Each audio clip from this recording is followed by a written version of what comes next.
What is up? Whew! Man, it's been a long time coming. And this busy schedule, getting shit done.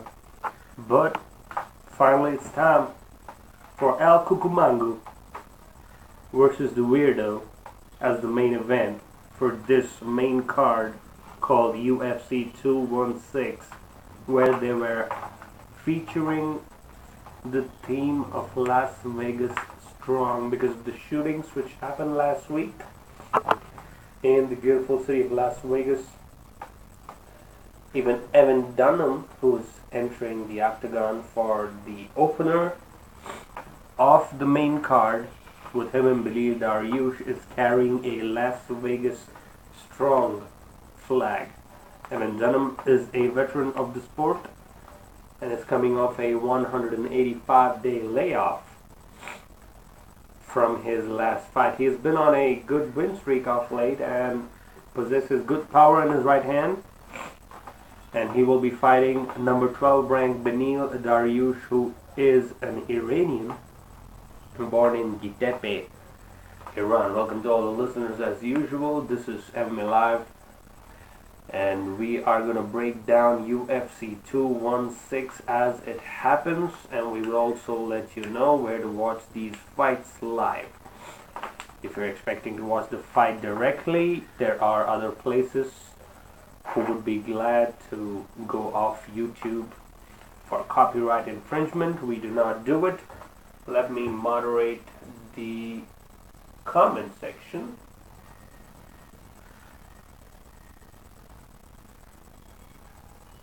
As we speak, this is the main card just about to begin. The audio might be a little off today, so apologies for the same, and could not cover the other events like OSP versus Yushin Okami. One flu choke for OSP, who should be fighting Shogun Hua. But somewhere or the other somebody gets injured in the middle, and right when I speak, some idiot is blaring his speakers right next door. Okay, he stopped right now. Beneil Dariush getting ready for his entrance into the octagon. Thankfully he's not carrying any more Las Vegas Strong flags. They sang the national anthem too, which I could appreciate. Nice song, nice national anthem for America. I think Everlast sung that song. Here we go, tail of the tape, no more bullshitting, right into it. Dunham is 35, a veteran of the sport, 5 feet 10, weight at 156, 7 inches reach.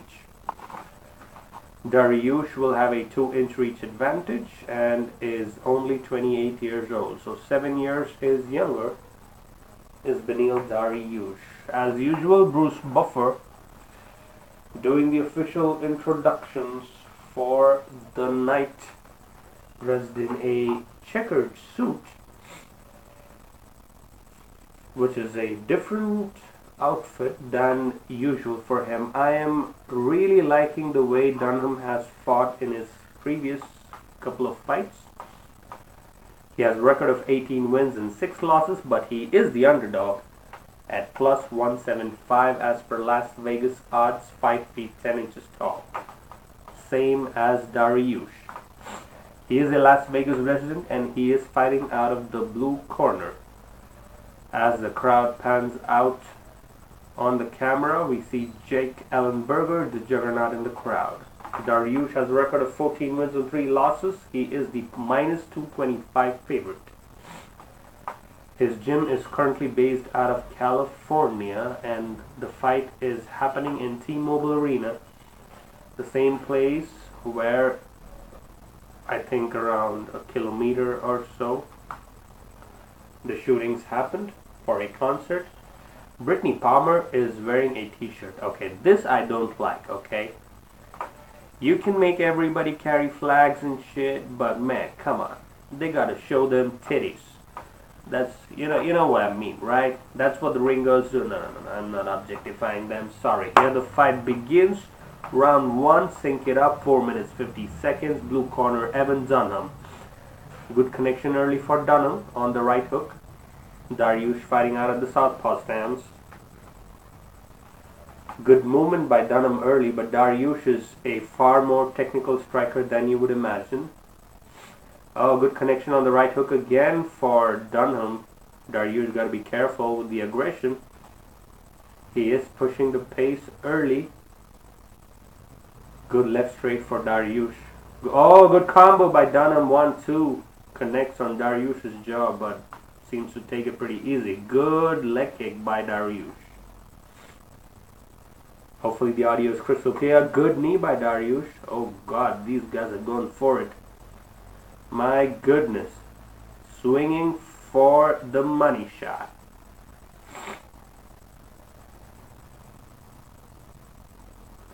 Good veteran move by Dunham though. Keeping the action mixed up, trying to go for a takedown once in a while. 1-2's connecting for Dunham. Oh my goodness. Good connection by Dariush. Oh, uppercut by Dariush. Ooh, this one's getting interesting, boys. Las Vegas strong. Number 12 versus number 14. Good leg kick once again. Dunham dropping his hands. Oh, left's connecting for both. Both are fighting out of southpaw stance. But Dunham's good kick to the body. Clinch up against the cage. Oh, beautiful elbow. Dariush, one more. Gets Dunham in a lot of trouble. Two strong elbows by Dariush. Dunham seems to have recovered momentarily. Wow. Still Dariush on top. Ground and pound. Takes the back. Sorry, I did not predict this fight, but looking like Dariush might go. Oh, beautiful roll by Dunham even in adversity. Oh, these elbows are pounding the head of Dunham. Somehow he is still in it. He is not intelligently defending himself, but Dariush, oh, good elbows once more. Dunham, how are you still in this? How? Oh, left from the top. He has to defend himself. Dariush pouring it on from the top. Stack guard. This one looks like it's not going to go the distance. Dariush on top. Back to half guard for a moment. Dunham has to get up, man. That's the only way he's going to survive. Beautiful head pressure by Dariush, pushing the head down from a stacked position. Dunham has to be careful not to eat a knee as he's coming up. Oh my goodness. Good knee to the body as we speak. One more. Dunham going for a single from that position. Seems to have a good chin on his head right now, but Dariush is not letting up. 1 minute 25 seconds remaining. Whew, my goodness. This is a great card, Chris Crawford. You are correct, sir. Oh my God, heel hook?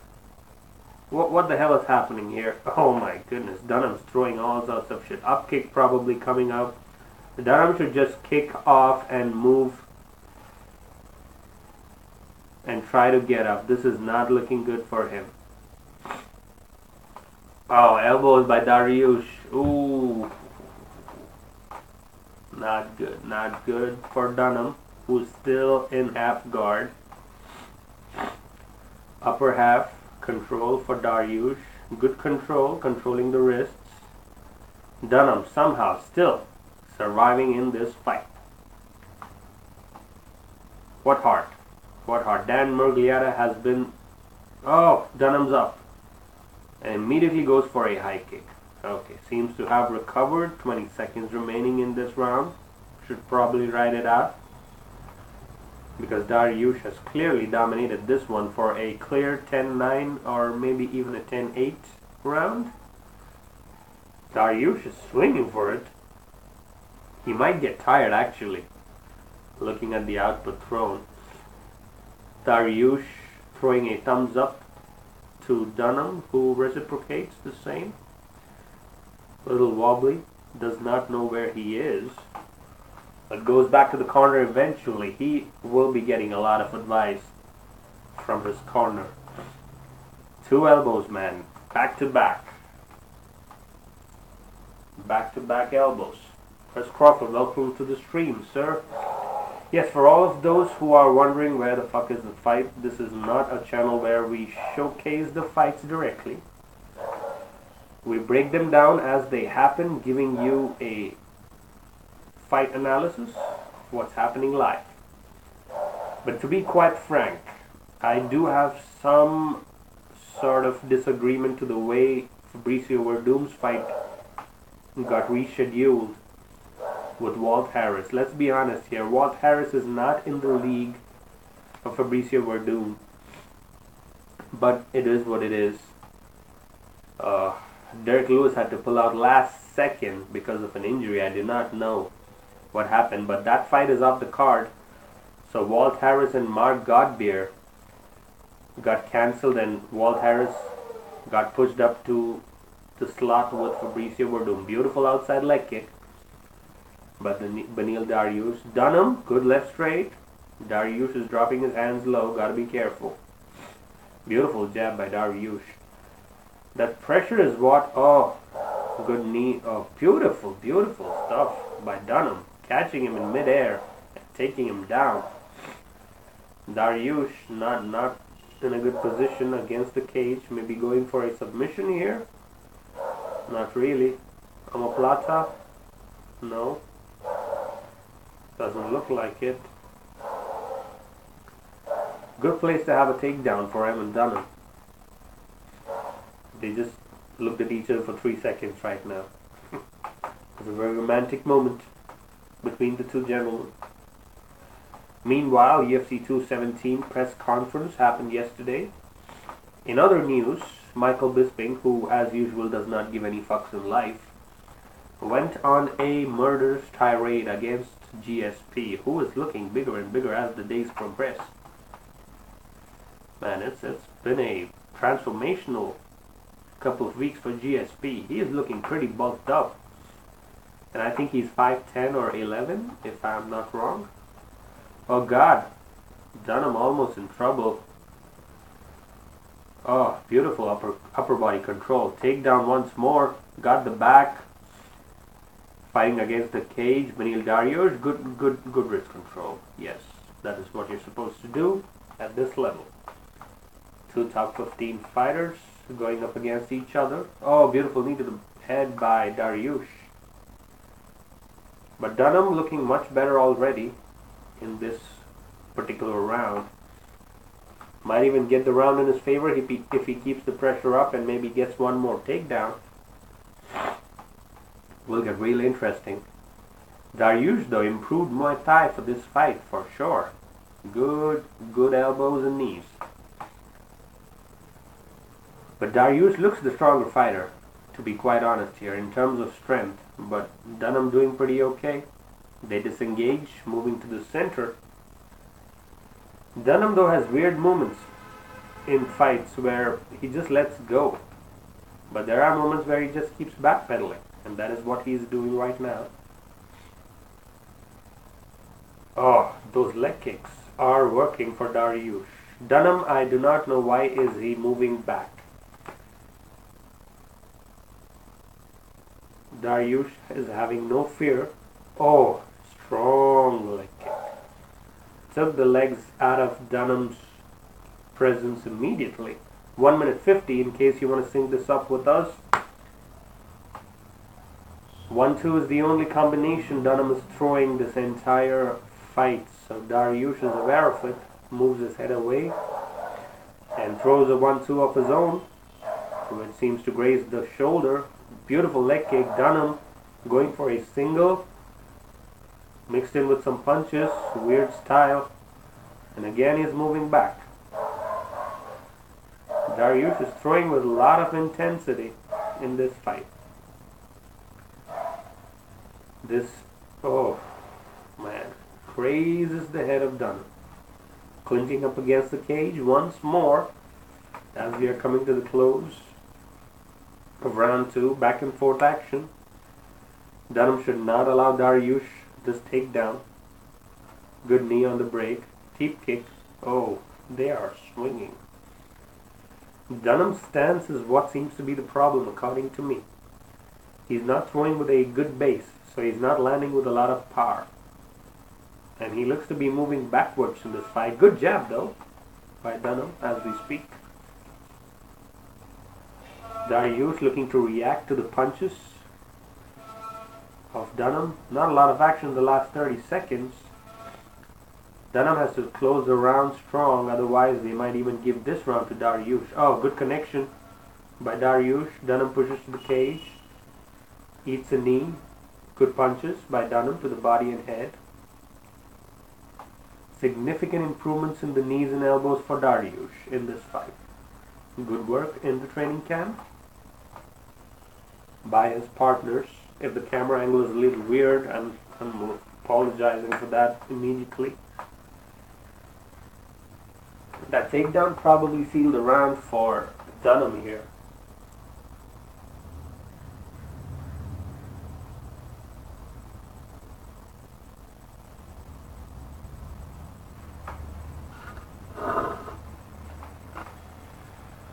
Okay. So, all the listeners who are wondering where the hell is the next and probably the most important fight card of the year, not having Conor McGregor in it. I mean, let's be honest, he just made 100 mil. Shouldn't be worried about fighting anytime soon. But I do want to see the Nate Diaz trilogy. But probably that's not going to happen this year. Maybe the next one. And they're going to screw the lightweight division once more. I don't know why they got to do it to this division of all. I mean, Tony Ferguson had good points. Kevin Lee had good points against McGregor. He's fought only once in this division. And because of his pulling power, he got the title shot, and he did defeat Eddie Alvarez, but let's be honest here, he has not faced any of the top 5. Oh, good combination by Dunham as round 3 begins.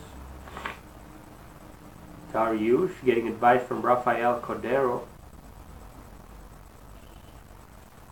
Dunham probably should go for the finish.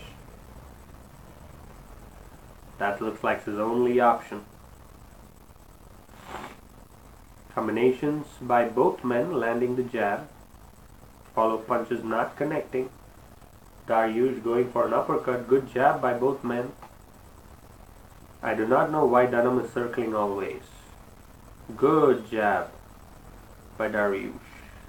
Strong one.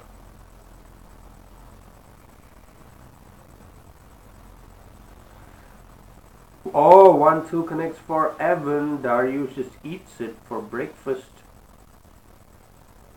Leg kicks were landing for Dariush, not landing this round. Combination by Dunham. He has to get in some power punches here. Maybe a knockdown should seal the deal for him. Really close second round. Do not know who to give that round to. Once again, thank you to all the listeners joining into the stream. As they swing wildly, Dunham drops in for a double. Pushes him to the cage. Good defense by Dariush. Dariush's evolution from his last fight is pretty impressive in terms of his ability to understand when to throw in knees and elbows. That is really impressive today. But this fight card could be long, drawn out and boring. Could be. Because we have really closely matched up opponents throughout all the fights. So as Derek Lewis drops out of his fight with Fabricio, Walt Harris will be taking his place, and his bout with Mark Godbeer has also been rescheduled. Evan Dunham looking to fire with purpose. We don't know who to give this round to. Gotta be a close one. Probably I'm leaning towards Dariush. if I gotta be honest. Good punch landed by Dunham. Dan Murgliata is the referee. Good jab by Dunham once more. Good leg kick, drops Dunham down. Dariush exchanging jabs. I guess the age factor is showing in this fight later in this round.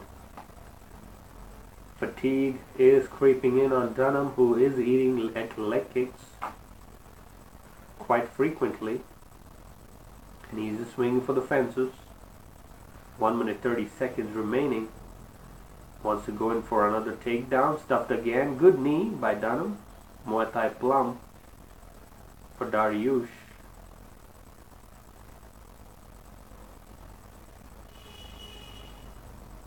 Still looking for that finish. Both these fighters. Good back and forth fight, to be honest. After that strong first round for Dunham. Combinations landing. Good knee by Dunham. Dariush got to be careful not to leave his chin open. He will have the fight in the books. If this goes to the judges, in my opinion, this could be a split decision. Oh, good connection by Dunham. One straight punch lands.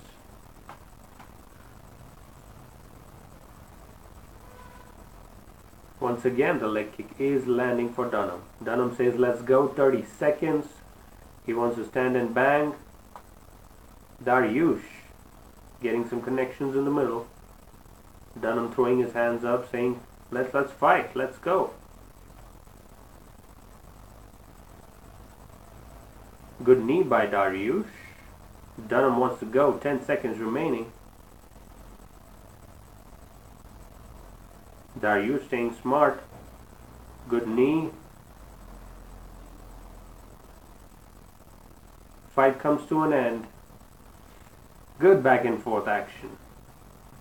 Meanwhile, as they zoom in on the crowd, a kid is doing random shit. Dariush got opened up by a punch in the last round, so should be interesting to see who they give that round to. Good action. Good action. Yes, sir. Okay, so to all the listeners who just joined the stream, the latest update is, obviously, you should be aware of this, Fabricio Verdum is not going to be fighting Derek Lewis because he is injured, and now he will be fighting Walt Harris, who got pulled out of his fight from with Mark Godbeer. And now Fabricio Verdum versus Walt Harris is going to be the third fight of the main card, which just begun with beneil Dariush and Evan Dunham. Good back and forth action in the round 3, but it's a pretty close one. Don't know which side they would go. Las Vegas Strong is the theme, so will they give it to Evan Dunham? I don't know. Gonna be some good referees needed to judge that fight, but probably I'm leaning towards beneil Dariush on this one. He got a lot of punches in, but he is cut up at the end of the round 3. Even though we look at Dunham's face, looks pretty clean. And I will be letting you know where to watch these fights in case you are on cable.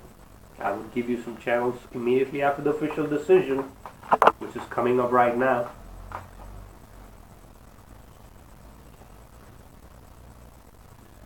Looks like it's gonna be close. It's a draw? What? It's a majority draw.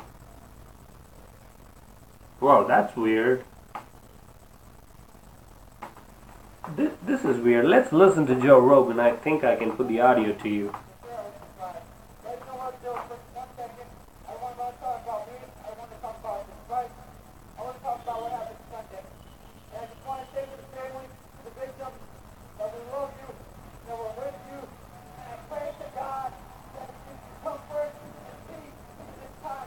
Okay, I know a lot of people died last Sunday, okay?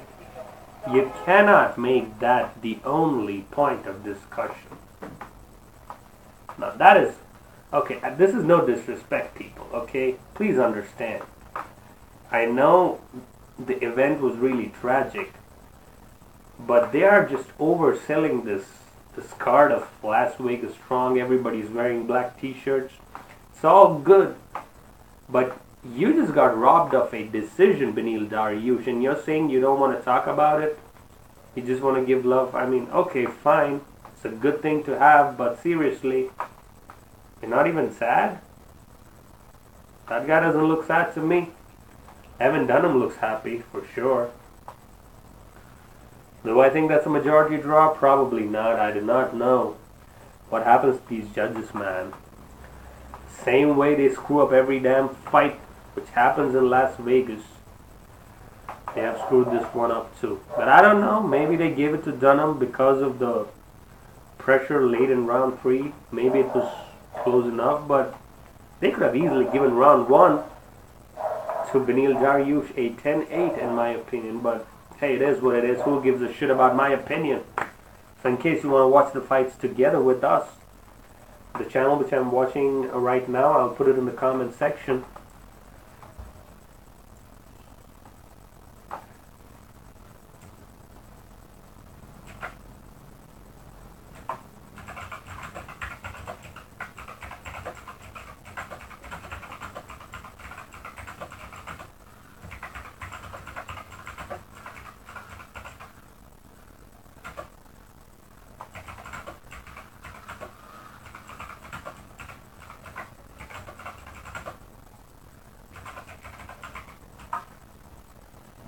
Okay, in terms of... Okay, there's Justin Gaethje, who's also wearing a Las Vegas Strong t-shirt. Okay, the Las Vegas be really strong, I guess. By now, everybody's wearing t-shirts and shit. You know what should be done, though? What should be done is... Okay, one more video. Now, I do not object to this, but I guess they are overselling it a little bit. And maybe I do not have context. There are like 30 people standing outside the memorial, which has been erected near the T-Mobile Arena, where the shooting happened last week. But look, these kind of things do happen once in a while, and this time the issue is, the biggest issue in all of this, according to me, is the guy who did the shooting apparently was a white male. Correct me if I'm wrong, but I'm not from the US. So apparently that is why this has not been getting that much media. I'm saying globally, guys, because I'm telling you, this did not get that much coverage in Asia and in the Pacific. That I can promise you. So I'm not sure why they're not giving coverage, because some of my friends in the US, they said that this particular shooting was done by a white male, and they're not really focusing too much on that angle. And I think they did kill the guy immediately afterwards. But I don't know, it's really weird to the global audience that, I mean, if this was done by anybody from maybe another religion. I'm not trying to bring religion into this. I'm just trying to tell you guys the way media is being put out globally from the US.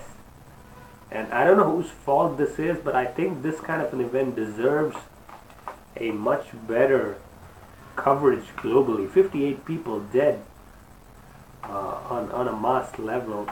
That's just sad. I don't know why. But today, after seeing the pay-per-view, this is when I'm getting the feeling that, man, global media done fucked up. That's what I feel. But anyways, it is what it is. We move on to the next one, which is a weird one in my opinion, because this is the first ever women's flyweight fight, if I'm not wrong. And the names are really, really weird. These are not big name fighters that I know of. So it's Mara Romero Borella versus Kalindra Faria. I have absolutely no clue why this is on the main card, but I guess since this is the first ever flyweight fight. They are randomly showing women in the flyweight division, I guess. And Kalindra Faria is from Titan FC. I know that much. And I think both of these women speak Latin or Spanish. They're from that region, so I could relate to that. But this is a new division, and this is probably the first official fight at 125 pounds, if I'm not wrong. Somebody should correct me if I am. So they would probably determine who is in the top 10 based on this fight for sure, because if you're going to keep a 125 division, Joanna Jędrzejczyk will come up and fuck these bitches up. I'm telling you that. Joanna going to fuck them up. I know she's a little small for that particular weight class, but man, skill for skill, she's up there in my top 5 pound for pound greatest fighters who have ever fought in the UFC. What do you think? Isn't Joanna up there? JJ should be up there. She's a real class act, improved a lot on her ground game, and man, striking always good. Just getting a feeling that this Mara Romero Borella chick might pull this off, because she's on a 2-fight win streak just in 2017, and Kalindra Faria has not fought in probably a year's time. So I'm gonna go with Maria Borello. What kind of tongue twister is this? Basically, Kalindra Faria is not gonna win this fight. And she's entering the octagon. She fights out of Sao Paulo, Brazil. Let me get some water and get back to you guys in a minute. Whew.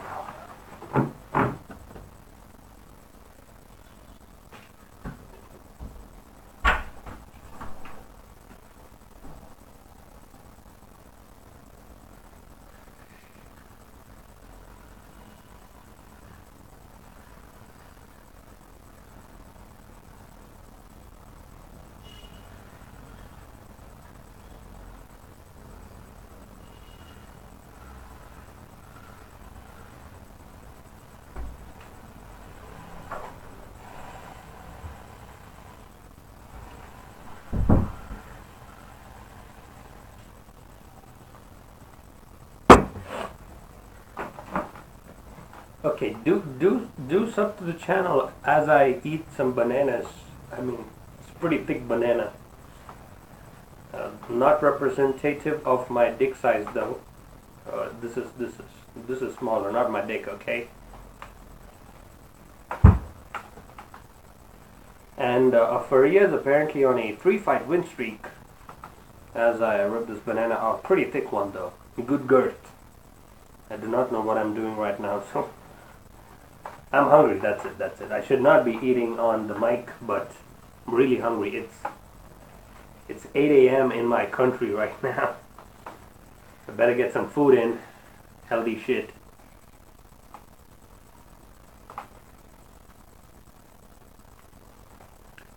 She's in the Brazilian yellow trunks. Kalindra Faria. And she's going to be facing, okay, one more Las Vegas Strong t-shirt. Okay, thank you very much. She's going to be facing Mara Romero Borella.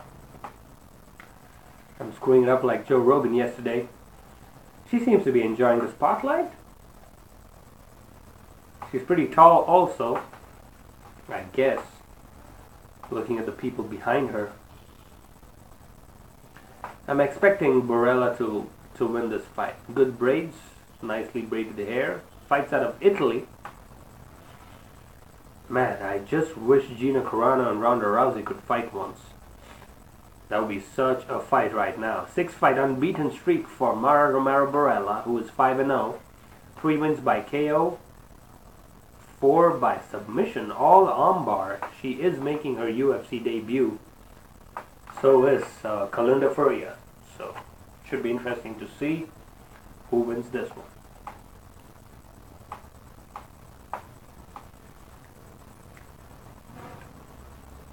So they've officially put Las Vegas Strong on the pay-per-view screen. And Strong, the O is basically a heart. Really interesting design choices.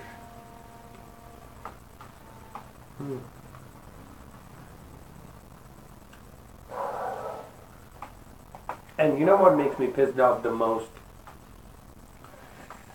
I know I might be called a faggot for this, but no boobies, man. Come on. Even the ring girls are wearing Las Vegas Strong t-shirts. Seriously? Come on. If you're really trying to show some love, show them some titties, okay? Show it to them. You know what they should have done? They should have spray painted Vegas Strong on their titties, and they should have just walked to do the ring card work. I know I'm kind of disgusting, but okay. Tail of the tape. 31 years, both of these women, in terms of reach. Mara, Romero, Borella will have a 6-inch reach advantage. Faria is 1 inch taller. Bruce Buffer, who's probably wearing one of my favorite suits in a long time for him, is doing the play-by-play. Minus 225 favorite is Faria, who has a record of 18 wins, 5 losses, and 1 no contest. She is 5 feet 7 inches tall, and she is 125 pounds in weight on the dot. Who's going to be fighting the woman with 3 words in her name. She has a record of 11 wins and 4 losses with 1 no contest. She fights as a Ponte dell'Olo, Italy. And she stands 5 feet 6 inches tall, weighed in at 126 pounds. The first official women's flyweight fight. Jason Herzog is the referee. Here we go. The ring girls are wearing black t-shirts, which I hate. But it is what it is. Gotta stop talking about titties. And gotta stop focusing about the fight. Round 1, 4 minutes 55 seconds as we speak. Borella already looking technical. Good level change, and immediately Faria is taken down. Beautifully done by the Italian. As I said, do not sleep on this girl. I've seen some of her previous fights. She's pretty good.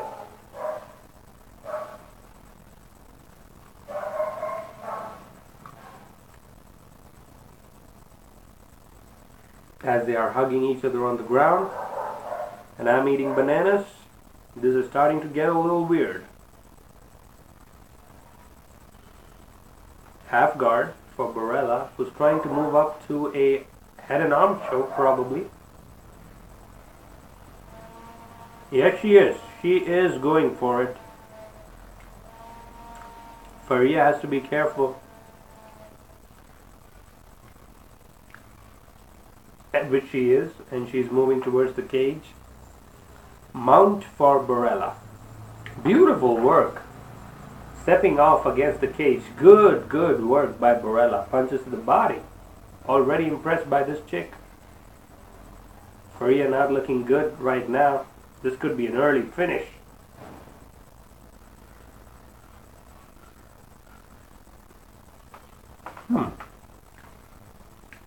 What is Borella trying to do? Is she still going for the head and arm choke? She should be. Americana? No, that's not a good position for it. She's letting off Faria from the pressure. She should be probably going for... Oh, good ground and pound, yes. Armbar is not available as of now. She could be going for that arm triangle also.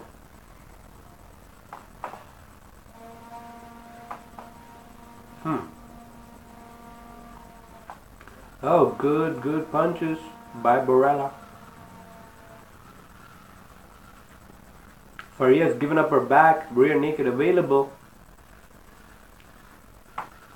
Good wrist fighting though by Faria.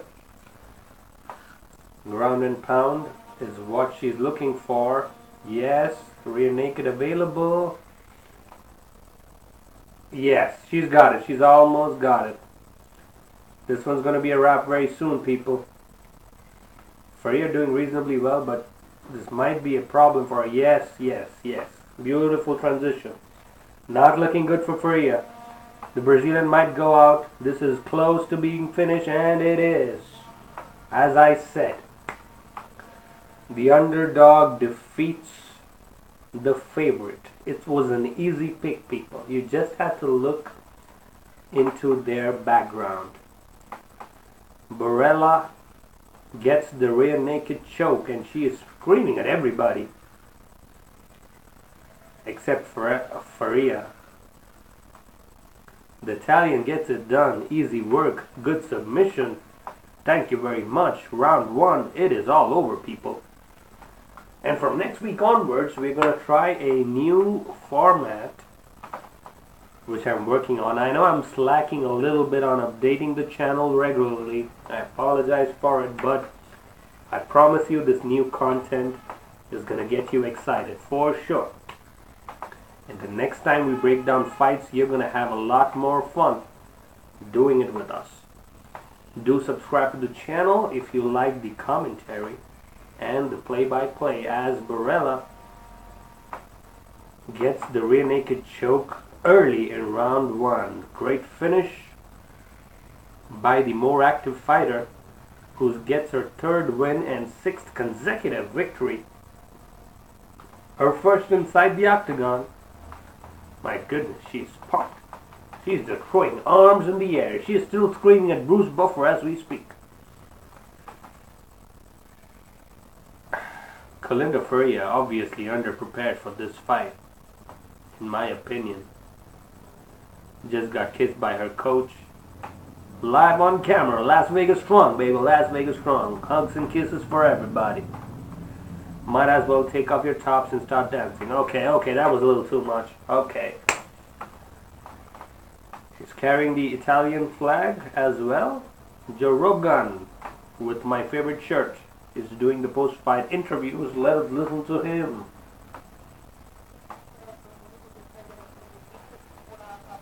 Oh, they're speaking Italian. It's very sexy. She's still screaming.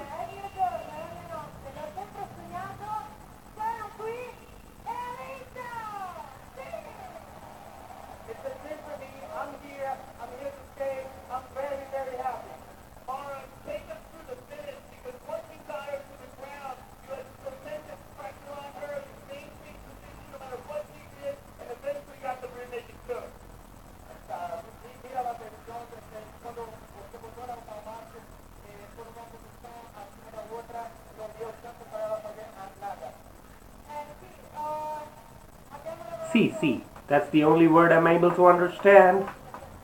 C means yes, I guess. Am I wrong? No, I'm not wrong. C is yes. Vegas strong, baby. Vegas strong, yeah. So they just went through the finish 4 times because one person is speaking English, one person is translating, and the other person is doing the speaking in Italian. Thank you very much, says Joe Rogan. Good finish for the underdog, as predicted correctly by me.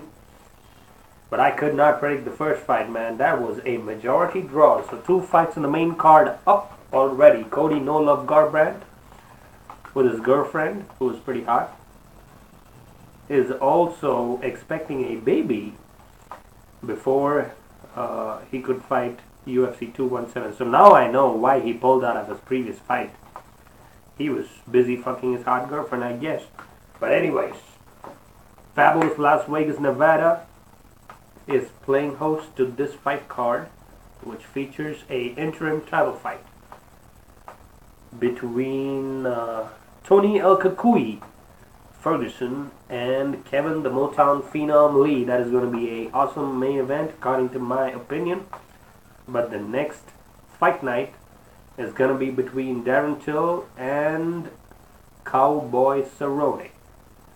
2 tremendous finishers. And I really do feel Darren Till might be the next generation. Beautiful elbow work by Darren Till. Always game. Great finish record for him. He is going to be featured in the main event against probably one of the most famous UFC fighters on planet Earth, Cowboy Donald Cerrone, whose elbows themselves are no joke. He's called Cowboy for a reason. Beautiful finishes for him, but I think he lost his last fight against Jorge Masvidal. And I do not remember. Oh yeah, he also lost his last fight against ruthless Robbie Lawler. But that was a good fight to have. But Darren Till looks like a game opponent. A lot of power in his hands, great elbows. So this should be an interesting main event for UFC's Fight Night, which is going to be happening next week. A lot of good fights on that card. We would be breaking down those fights as they happen. Thank you once again to all the listeners who are joining in. The theme for today has been Las Vegas Strong, and in case you're wondering where to watch these fights, obviously this is not a place to watch live fights because of copyright issues, but we will be breaking down all the fights as technically as possible. 425 subscribers as we speak. Do subscribe to the channel to listen to alternative commentary on UFC fights. October 21st is when Donald Cowboy Cerrone will be fighting in the welterweight division. Karolina Kowalkiewicz will be fighting Jodie Esquibel. That's a really interesting fight for the women's strawweight division. Jaron Blachowicz will be facing Devin Clark, and Jonathan Wilson will be facing Oscar Picota in the middleweight division. Those are the main card fights for UFC Fight Night Gdansk, which is in Poland, which will be live on UFC Fight Pass on October 21st, the Saturday, 3 p.m. Eastern. As we speak, they are putting up the official UFC heavyweight rankings. Stipe Miocic is obviously the champion. Number 1 is Overeem. Fabricio Verdum ranked number 2. A change in the fight card has happened today, as usual. Even though my fingers were crossed like this, and even my leg was crossed yesterday at the weigh-ins. Derek Lewis made weight, but somehow he is injured for today's fight. Come on, like seriously? Can't we have one event without anybody dropping out? Isn't that possible? Like seriously? Oh, anyways, Francis Ngannou, Cain Velasquez, Fabricio Verdum are 4, 3, and 2 in the heavyweight division. I have no clue how Mark Hunt is number 5 now. But I guess all the people who he fought were already on the shit. So he has been bumped up to number 5. Walt Harris, meanwhile, is going to be taking this heavyweight bout with Fabricio Verdum. At least they got the fight in. So they had to cancel Mark Godbeer versus Walt Harris, who gets the opportunity of his lifetime. His official Twitter handle is TheBigTicket205. My goodness. So he's not a heavyweight, is it? I've seen him fight at heavyweight. So he was fighting before at 205.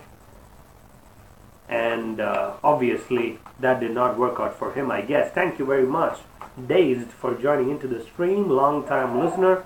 El Cucumangu. What's his name? Oh, El Cucuy. That's what they call him, right? The Boogeyman is expected to win today, but let me tell you people, I've got a surprising prediction for you guys. I really feel that the Motown phenom irritates a lot of people. But he also fights really well. And he has been finishing all of his fights via rear naked choke, and that is why I feel if Tony Ferguson turns up like the way he turned up against Lando Veneta, there's going to be problems for him. There's going to be real problems for him. Meanwhile, Walt Harris is on a back-to-back win streak. He's also feeling the Las Vegas vibe as we speak. And he's going to be fighting Y Cavallo, the man with the weird smile, Fabricio Verdum, who's ranked number 2. So as per rankings, this fight makes absolutely shit sense. But they have finally managed to pull out of one more fight in the main card. That is how stupid it is. But no updates on what happened to Derek Lewis. Anybody knows it in the comment section, please do let me know what happened to Derek Lewis. 1 second.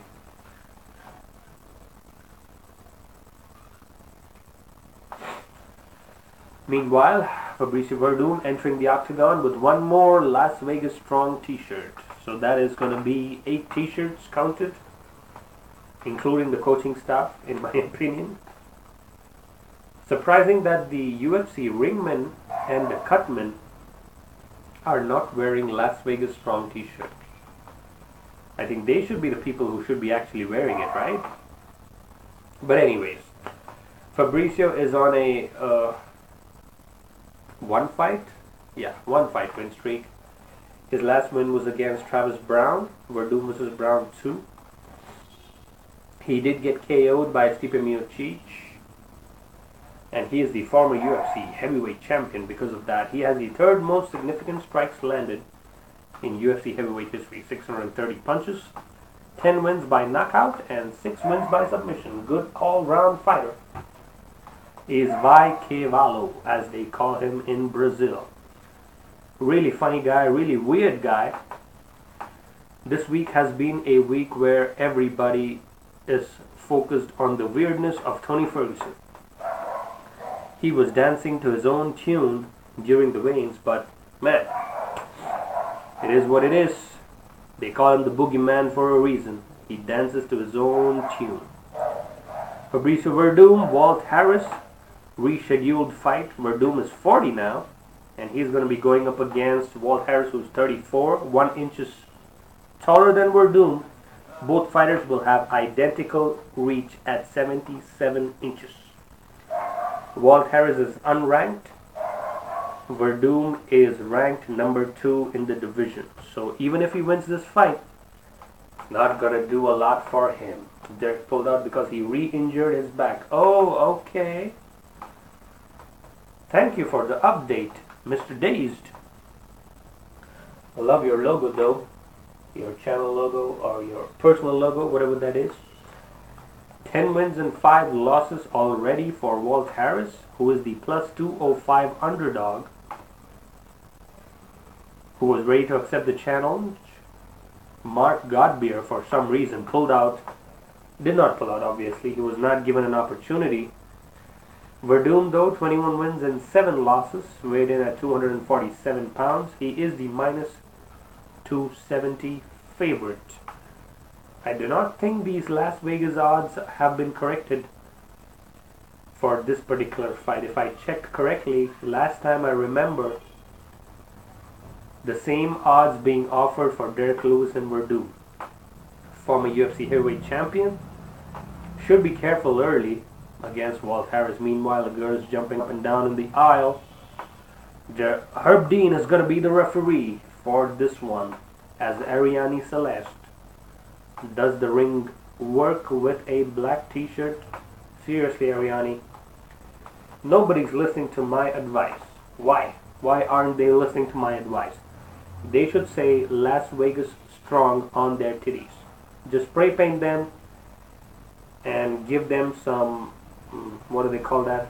Pasties, and get the job done. Don't give them t-shirts. Come on. Spread some love. Cautious starts the fight. Black trunks for Verdum. I almost said black guy. Black trunks for Verdum. White trunks for Walt Harris. Oh, good level change by Verdum. Wants to go for a single. Walt Harris doing well right now.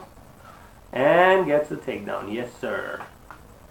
Verdum being really intelligent here. Not trying to engage on the feet with Walt Harris. Verdum is doing this weird, oh my god, the way he took the top, oh my goodness.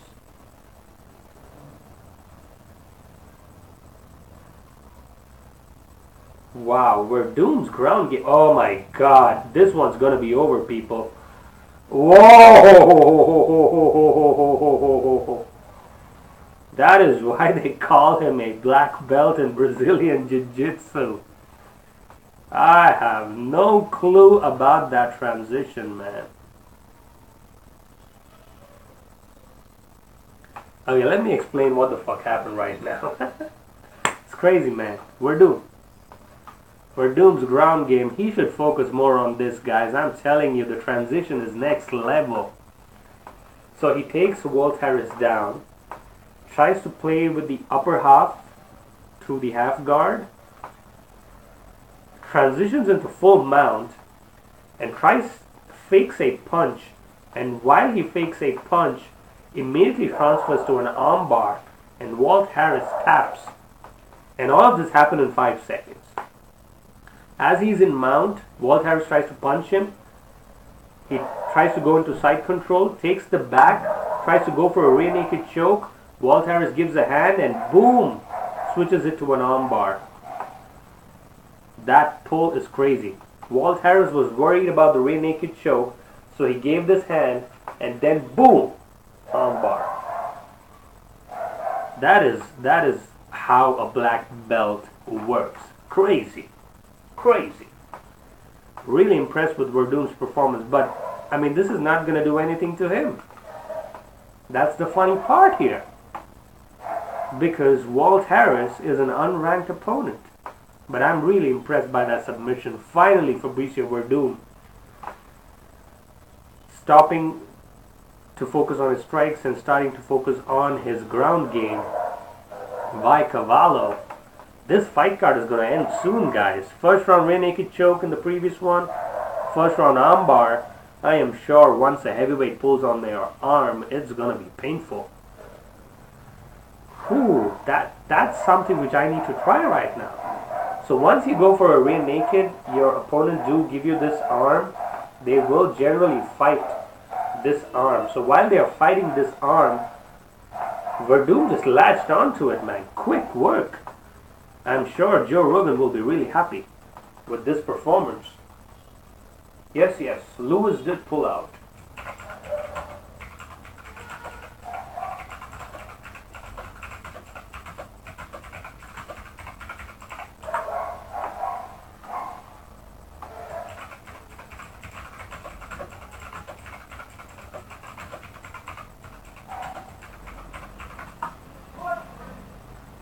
Man, I am so impressed by Verdum's performance here. Beautiful work. I gotta listen to this.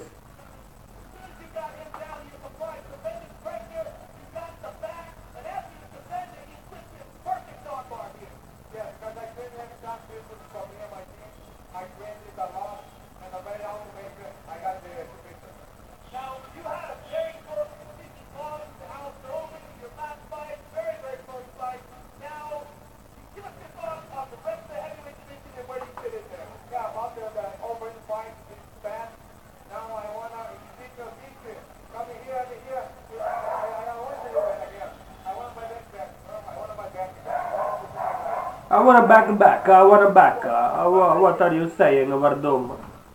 Obviously, he's saying he wants his belt back. That is what he is saying. But Stipe Miocic was going to fuck him up again, I'm telling you. Unless he goes for a takedown like this one, it's going to be a really interesting one then. Verdum, in my opinion, is probably one of the greatest heavyweights to ever fight. He's 40 though, so he's getting up there in age. Don't know whether they will allow him to fight Stipe Miocic again because Overeem just defeated him in his last fight. It was a close one, so Verdum does get the victory against Walt Harris. A beautiful submission. He should be focusing more on his takedowns for sure. But Stipe Miocic's takedown defense is really strong. The only guy I see giving Miocic problems is going to be Prime Kane. I'm waiting for him, man. I'm just waiting for Prime Kane to come back and fuck this division up. But he seems to injure himself again and again and again. Finally, the historical moment is upon us as Demetrious Mighty Mouse Johnson is going to be defending his title for the 11th time. He has got 10 defenses already, the highest in UFC history, tied with Anderson Silva. And he's going to be going up against Ray Borg, the Tazmexican Devil, who's got 4 first-round finishes and a record of 11-2. Is there anybody here who thinks Ray Borg wins this fight? Because I want to see what you're smoking. And I want some piece of it.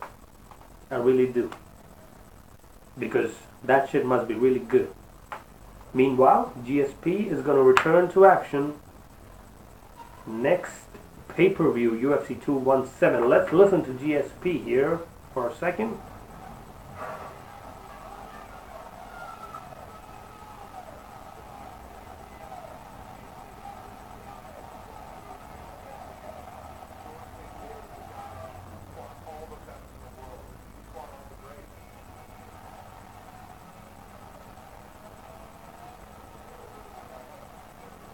They call him Rush for a reason, man. He rushes on you.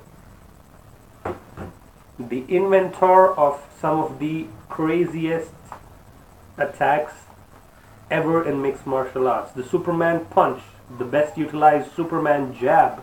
Actually, not even Superman punch. The crazy double leg takedown from jab.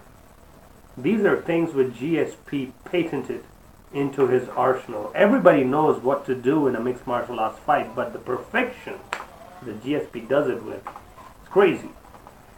But is he going to be having problems with Michael Bisping? I am 100% sure, because people do not sleep on Bisping's power.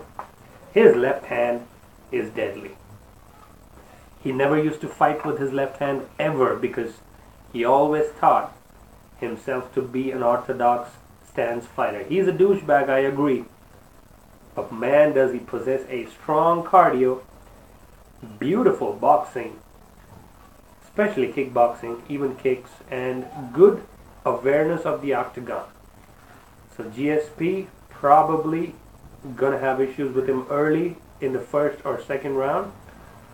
But I really do feel that if it goes later into the fight, GSP will definitely win this one.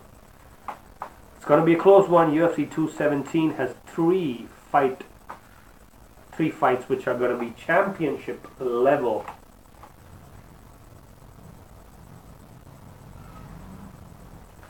Mick A, really apologize to you, sir. I really cannot show you the fight. I mean, I know you want to see the fights. Even I want to show the fights too. But you know how the YouTube thing works, right?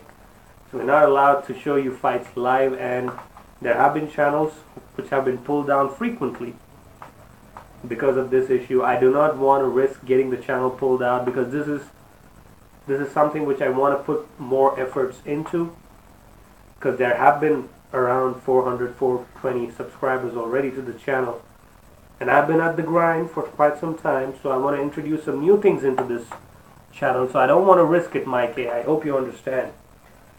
Melvin Cabrera. Bisping is now fighting at equal level. USADA cleaning up the UFC is the best thing that happened to Bisping. Yes, that is correct.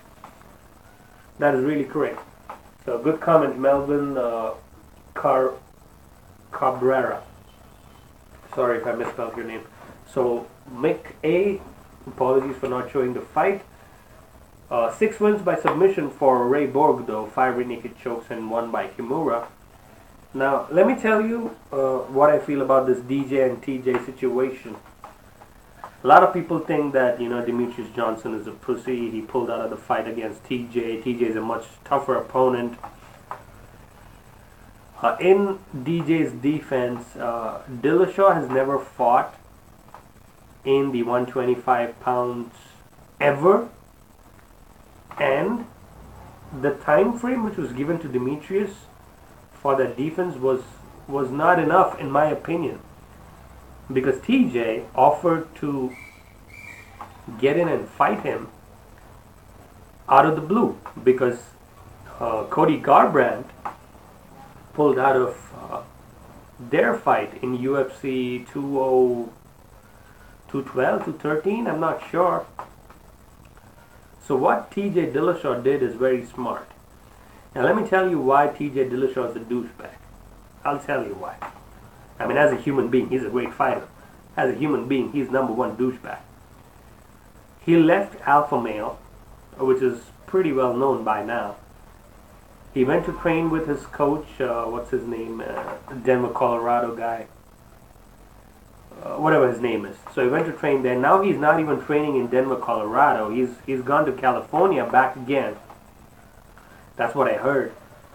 So he's gonna train with another guy right now. I know Dillashaw wants to mix it up and all that shit is fine, but you see a lot of patterns here. And if you remember, Conor McGregor is the first guy to, acknowledge this during their Ultimate Fighter season with Uriah Faber, because he's the one who said, snake in the grass. Remember that quote? Yeah, I would have loved to see Melvin Cabrera. I would have loved to see DJ and TJ fight, but let's be honest here. After 10 defenses, it's a little too risky to go up against a high-level fighter like TJ Dillashaw on a 4-week or 5-week notice. I think that's what they got, because Garbrandt pulled out 3 weeks or 4 weeks before their fight. So Dillashaw willing to step down is not showing balls. It's actually showing the opportunistic behavior of TJ Dillashaw, which is fine. But just factually thinking of a fight with a 4-week camp against a high-level guy like Dillashaw probably would have been really risky for Demetrious Johnson. Should they have made that fight? 100%. They should have made that fight. I would have loved to see it. But DJ, was he smart? Yes, gotta give that to him. Is he gonna win this fight? Probably 95%. Ray Borg just got defeated last year by Justin Scoggins.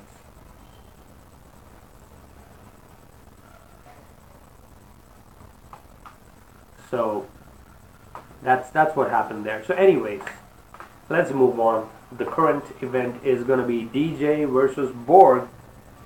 Mighty Mouse versus the Tazmexican Devil. That's going to be the current one.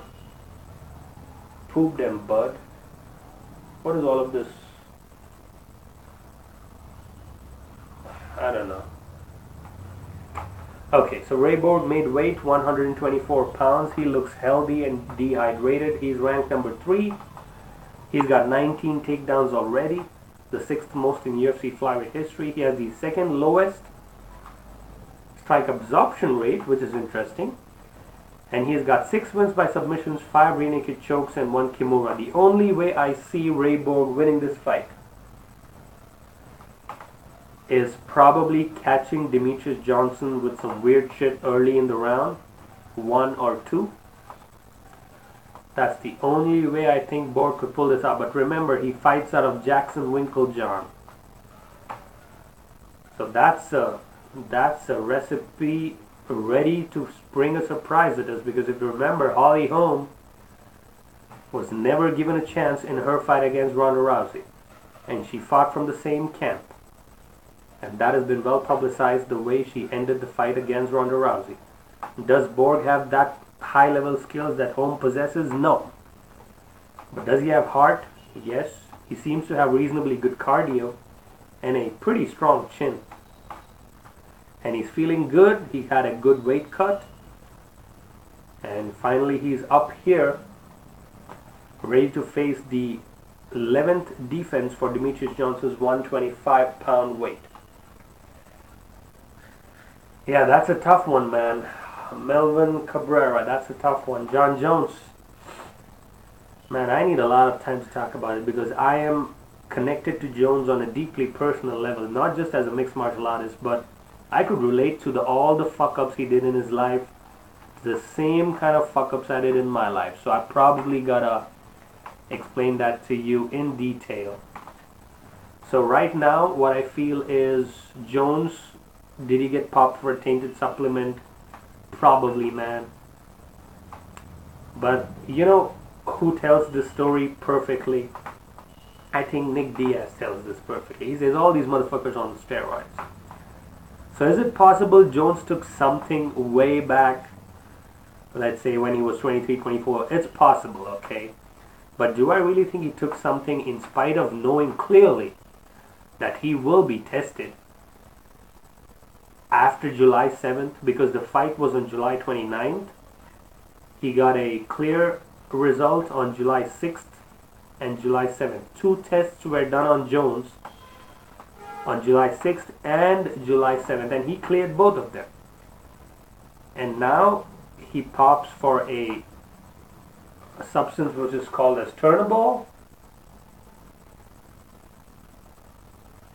So I really don't think Jones would be so stupid. I know he's a cocky motherfucker, and he takes things for granted. He's a douchebag. All of that I understand, but I do not know whether he would go to such an extent to put something into his body which he clearly knows is not permitted. So I think this time we should give Jones the benefit of the doubt. And I know DC said the same thing yesterday. He said, John Jones beat me fair and square. I don't want to get into this tainted supplement shit. So whatever it is, all right.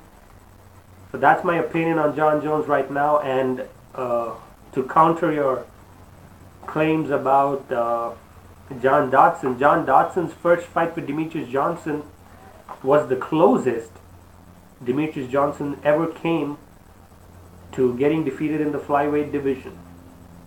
So if there is any camp which knows how to prepare for DJ, it's probably Jackson Wink. Do I want to see an upset? I would love to. But is it going to happen? I don't think so. So it's going to be DJ getting the range, getting the movements in, getting the Muay Thai. I just hope he doesn't get taken down, because I really feel Borg's back taking is pretty strong, and I feel DJ is a little tense today. I can see it in his movements. He's a little tense. He's 31, Borg is just 24, and Demetrious will have a 3-inch reach advantage compared to Borg. So let me know what you guys think. Coach D says he's such a pussy. Yeah. Don't I want to see an upset? I would love to see an upset, but hey guys, this is Demetrious Johnson we are talking about, alright? This is probably the cleanest and the most hard-working fighter, in my opinion, just based on the videos I've seen. Fighter in the UFC. So probably the greatest of all time? Yeah, it's up for debate. John Jones, right up there. Demetrious Johnson, right up there. Anderson Silva, right up there. Joanna Jędrzejczyk, right up there. These are my top 4. But John Jones, man, he fucks shit up all the time. I just hate him for that. But I hope he does come out of that particular tainted supplement situation, because I really want to see him beat up Brock Lesnar, man. That would be such a great fight. Brock Lesnar versus John Jones. Can you imagine the epic proportions in that fight? And I'm sure John Jones would probably beat Lesnar, but imagine Lesnar getting roided up for that fight, getting a USADA exemption for 6 months once again, and UFC saying, you know what, we'll give him an exemption. Who gives a shit? Let him drink horse semen or whatever shit is on these days. That would be just crazy. Yep, that is the best way to put it, Malvin Cabrera. That is a great comment to put. The mouse ran from the snake. That is beautiful. That is probably comment of the day, in my opinion. Oh, Jones would fuck Lesnar up. I just want to see that fight so bad. DJ, though, has been upping his Xbox game up off late. Let us see. Will he be a little tense? If you remember, Tim Elliott gave him some problems early.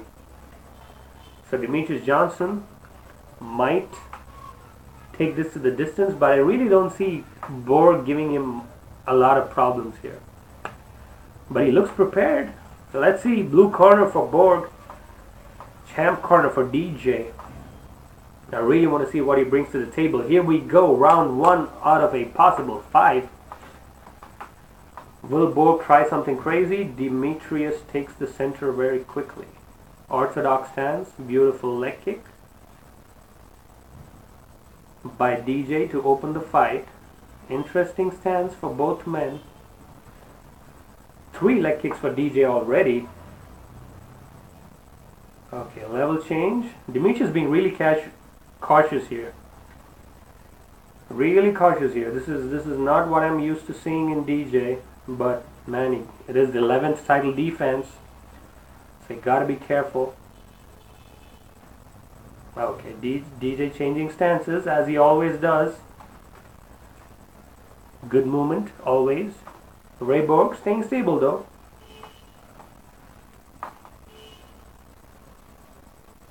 Southpaw stance currently for DJ, not exchanging a lot, just moving around the cage. High kick attempted. Ray Borg defense. Oh, beautiful straight and out. Man, Demetrious is really good in these kind of exchanges. In and out, in and out, in and out. Really fast. Oh, good uppercut. Good uppercut by Borg. Got the attention of Demetrious. Beautiful kick to the body, yes. Oh, this one's going to be a good one, guys. This one's going to be real good.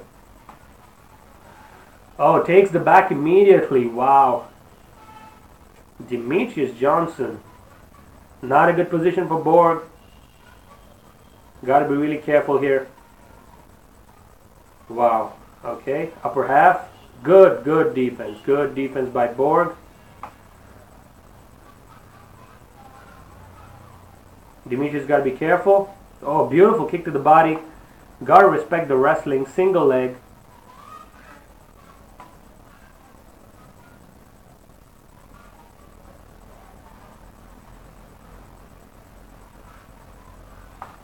Good takedown defense by Demetrious here. I don't know why Ray Borg is still sitting on that single. This is not a good position for him. Still going for that single. Beautiful defense by DJ though, man. Seriously, high level takedown defense here. It's really difficult to stand on that one leg. Beautiful reversal, man. Seriously. What are you talking about? My goodness, the transitions. Ray Borg though, still in it. We're still in it. Good power by DJ. Good punches here. Ray Borg got to get up soon. Not a good position for him. Man, these are the small things, guys. These are the small things. These transitions are what they... Oh my goodness. Half guard. This is not a good position for Ray Borg, I'm telling you. This is not a good position. Ground and pound is coming his way. 23 strikes already for DJ. Yeah, gotta check that. Melvin Cabrera, gotta check that. Meanwhile, all the listeners, do subscribe to the channel. Forgot to tell you that.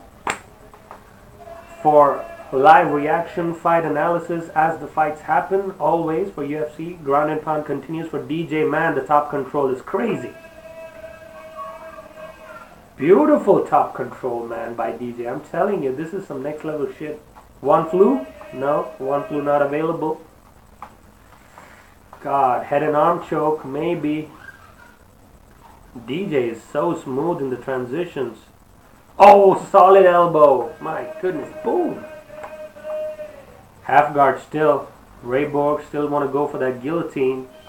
This is not a good position for it. Armbar might be available. Kimura is available. DJ is closing in on a submission, I feel. Yes, sir. Yes, sir. Kimura might be available. Good defense by Borg, though.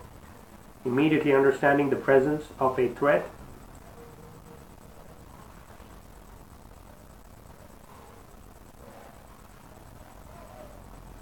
Ray Borg still fighting for that guillotine. Beautiful stuff. Moving to side control immediately. Yes, wants to go for that Kimura again. 30 seconds remaining. Good defense by Ray Borg till now, gotta tell you that. Elbows by DJ. 20 seconds remaining. Solid round for DJ though. Again, amazing top control to finish the round strongly. 10 seconds remaining. You thought DJ couldn't wrestle? Look at what he's doing right now. You thought Borg's wrestling is crazy? Look at what DJ is doing right now. Round one, solid round for DJ. Oh, did Green beat Lando? I gotta check that out. 1 second, sir. Oh, there's no official confirmation there.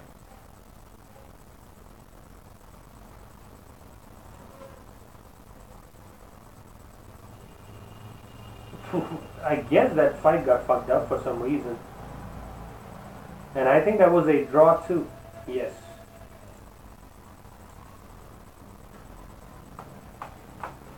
So he did not beat Lando Veneta. Looks like it was a draw. Beautiful wrestling by Demetrious Johnson, man. We gotta give him props to control the positions like that. Small changes in transition, the way he moved to half guard, took the back, moved to mount, went for that Kimura, abandoned it, ground and pound. These are just, I mean, there will definitely be a fighter who will be better than DJ one day, but right now, pound for pound, he's the best. No comparison here. Round 2 begins. 4 minutes and 50 seconds. In case you want to sync this up with us. Ray Borg trying to go for that switching stances. Wants to go for that flying knee. Drops in for a takedown. Wants to go for that weird shit. Not happening today. Good clinch game though. Could go for a trip. No. Ray Borg abandons it. Oh, beautiful knee. Beautiful knee by Demetrious, even in this position. Beautiful knee once again. You know, he's like that mouse. They call him Mighty Mouse for a reason. Keeps chipping away at the fighter, slowly, slowly, slowly, and boom, he catches you. Beautiful knees. Multiple knees here in the clinch. Over, under.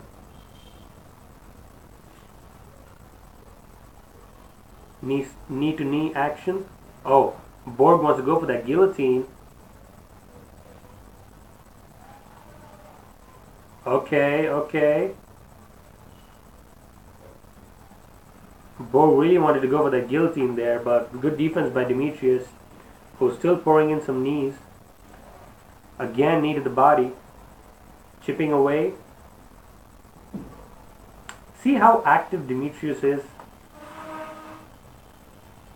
Oh, good takedown by Borg. Good stuff. Yeah, that was surprising. Good level change by Borg here. Demetrious wants to get up immediately. He does. And he gets taken down again. Okay, this is getting interesting. Gives up the back. No. Demetrious gives up the back. Mistake. Oh, beautiful. The way he dropped down and converted this into a guard. My goodness, are you kidding me? He just unhooked Borg, dropped him on the ground, and turned all at the same time. Borg was on his back. He was closed there. Rear naked choke was available, but the way he completely changed that position, it's crazy. Borg is improving, though, from his last fight. Definitely. A lot of improvements. Mighty Mouse might go to mount. Yes, it is available. Back to half guard. Whew. Once again, thank you to all the listeners who have been tuning in. This is a really interesting fight, guys. In case you have not tuned into it, you should be going to Sony ESPN. Okay, this is not good. Up against the cage. Not good for Borg here. A lot of punches landed by DJ. Oh yes, he wants to go for the Kimura badly.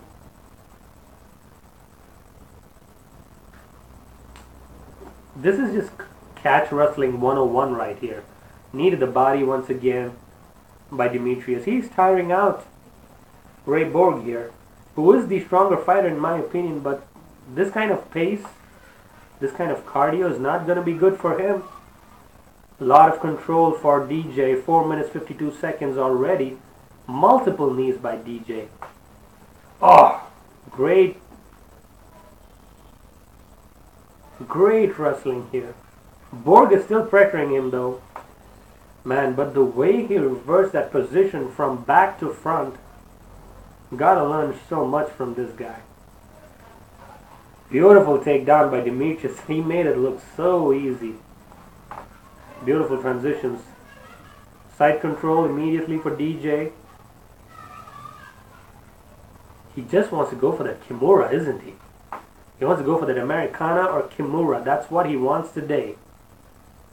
DJ is really desperate for those two submissions today. I'm really feeling it.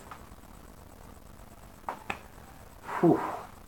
This is round 2 out of a possible 5.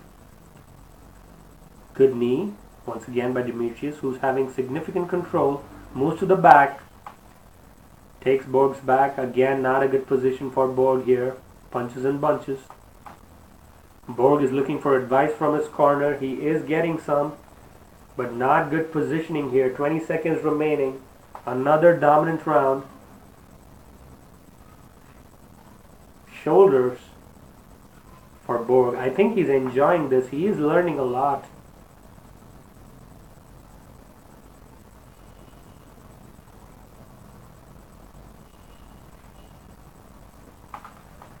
I guess that's another round in the books for DJ here. Whew. 2 rounds for Demetrious, but that was a strong round for Borg. He did get some takedowns. But the way he just reversed positions from that back mount to guard, just crazy. In terms of power, Ray Borg does have the advantage, but this is round 3. Jackson Winklejohn in the corner of Ray Borg, giving him good advice, probably about taking DJ down. But Matt Hume's no joke either. Matt Hume giving Demetrious good advice also. Ooh, what do you guys think? Who's gonna win the main event? Do let me know in the comment section. Hit it there. Is it gonna be El Cucumangu, or is it gonna be the Motown Kid, or the Phenom as they call him? I don't want to call him the Phenom yet. I want to call him the Kid. Kevin Lee. I'm looking at an upset in the main event, but man, Tony Ferguson is as well rounded as they come. Round 3 about to start. Vegas Strong, Dan Murgliata in the house. Here we go, round 3. Demetrious slowly feeling his way into Ray Borg's presence. Good teep kick by DJ. Wow, the way he moves in with these punches. Beautiful kick. Wants to go for a single leg. Oh, good transition by Borg. Still deep for that single. Not leaving it. Beautiful balance by DJ against the cage. Wants to drop for that double. Not having it.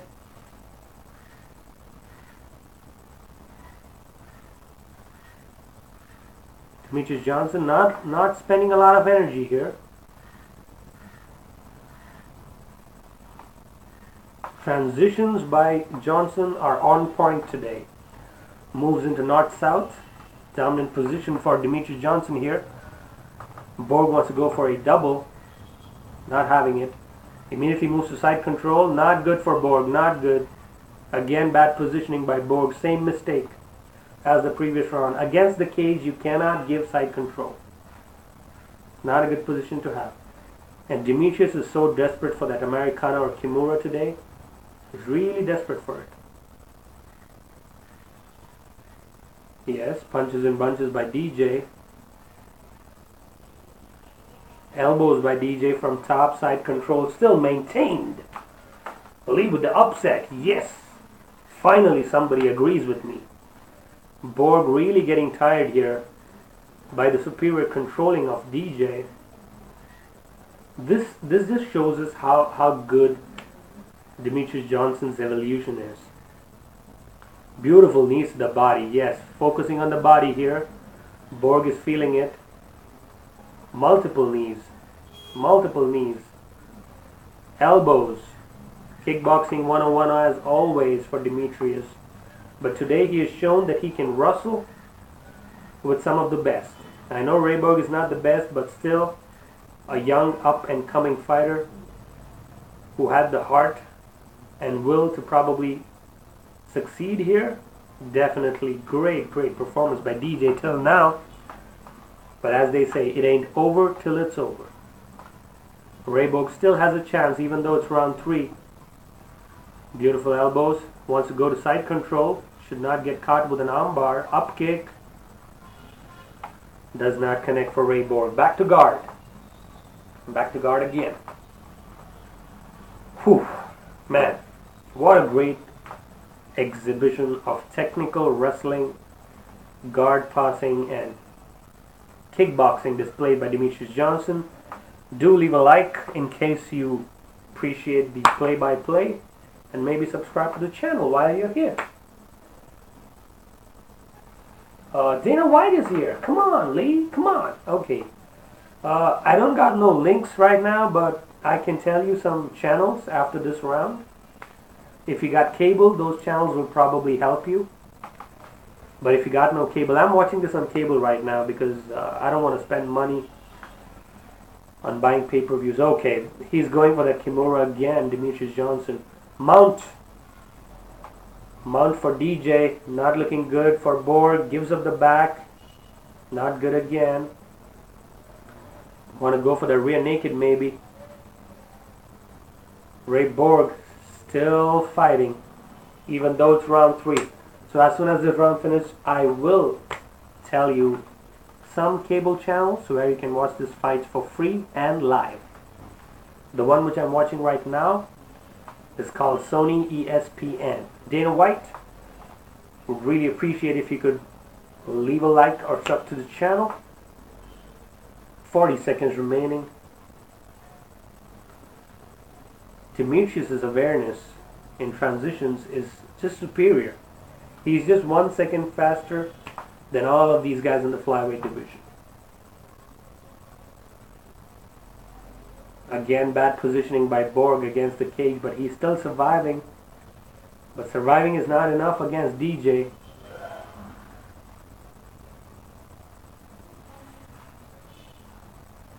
Beautiful level change and one more takedown by Demetrious Johnson to close out the round with a dominant position. 3 rounds in the books for Demetrious Johnson. He feels really confident right now. Matt Hume, man, immediately with the table.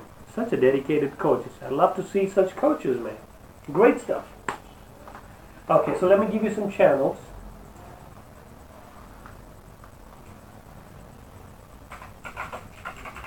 I do not know whether these channels are available in your region.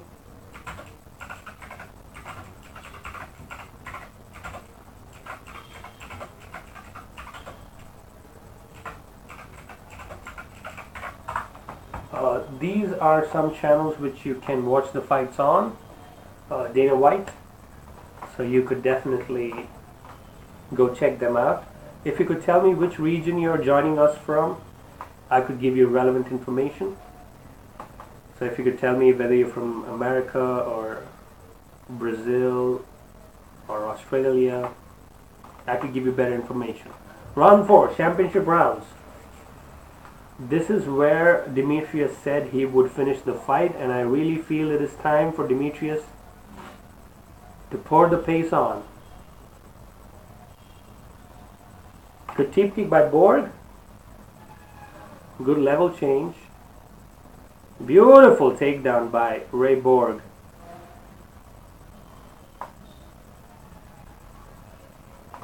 Beautiful takedown. Strong takedown to open the round. Demetrious still unfazed by this. But good start to round 4 by Borg. Surprising here. Borg is able to maintain the cardio, and Demetrious is up. Single leg attempt by Borg, still defended by Demetrious.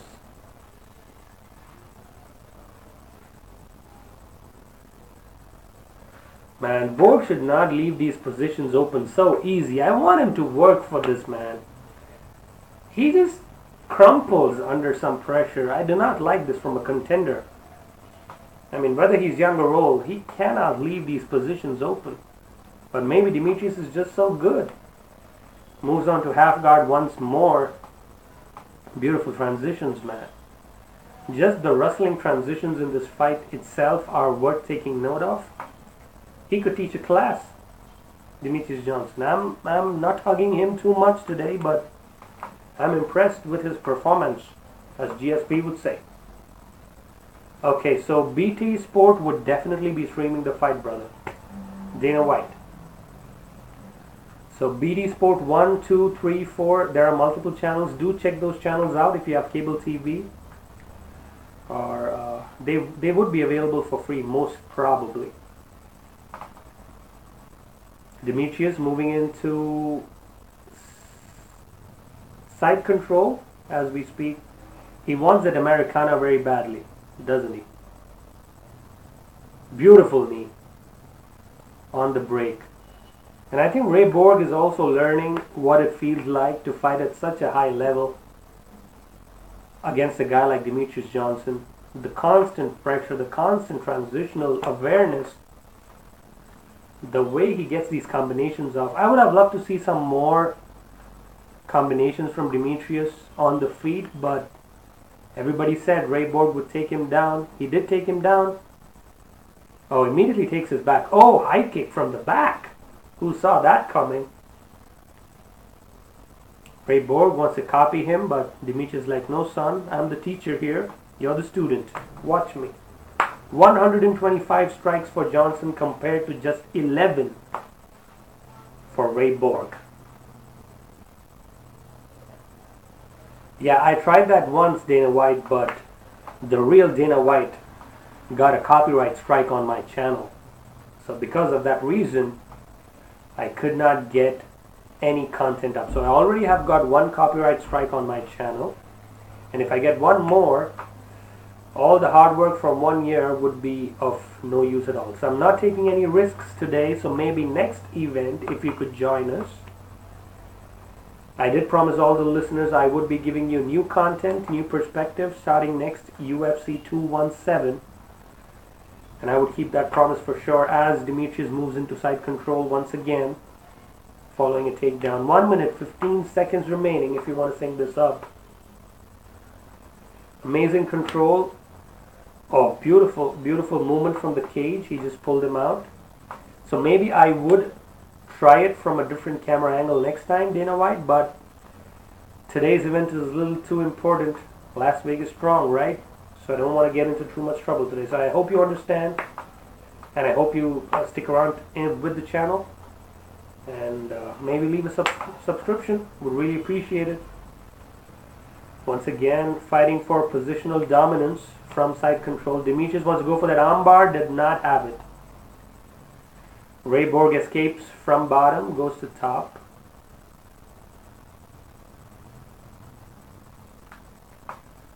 Over under position for Demetrious Johnson. This is going to be, oh, beautiful takedown. Man, what pressure. So from over under, he just ducks and boom. Beautiful takedown by Demetrious once again. Ray Borg is fading, guys. As Demetrious said, round 4, submission is coming. Does Ray Borg want it? Looks like he does for one more round. Armbar might be coming in. And round comes to a close. That is 4 rounds out of 4 for Demetrious Mighty Mouse Johnson, who is putting on a clinic of mixed martial arts dominance. Thank you, man. Thank you, Dana White. Appreciate it.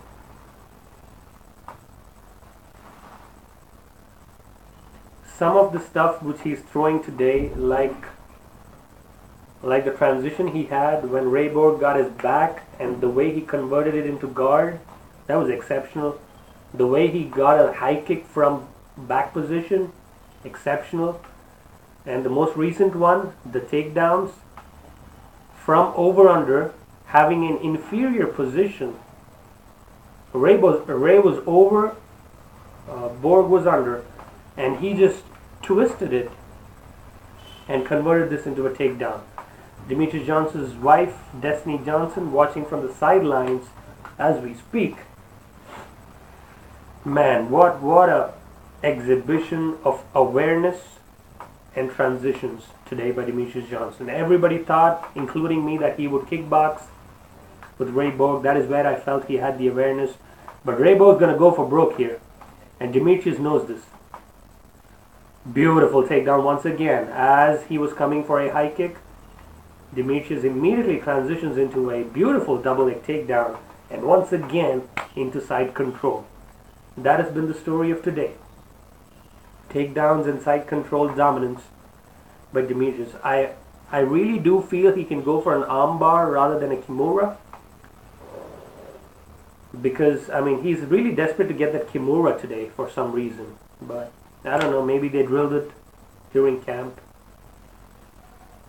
Just the way he's controlling Ray's upper body. I'm surprised Ray is not exhausted by now, because I am exhausted just by talking. And I'm going to drink some water right now.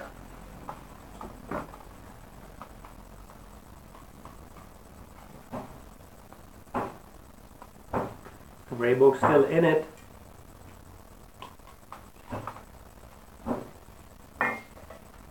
Okay, he wants to go for a single. Good reversal by Ray. Beautiful kick to the body. Ray catches it again. No, DJ. No. Okay, thank you. Just a little beautiful takedown once more. As Ray was coming up, level change, double leg, beautiful stuff. As you expect from the pound for pound #1 fighter on the planet. Expect nothing else. Let us see. Sumit K. Set up. Yeah, I would reply back to all your comments, guys, which you've been sending me. Really appreciate the support for today. As Demetrious moves into mount.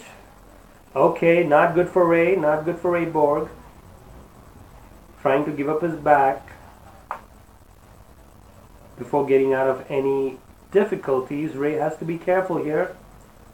Wants to go for a reversal. Demetrious does not have it. Beautiful knee to the body. Strong one. Ooh.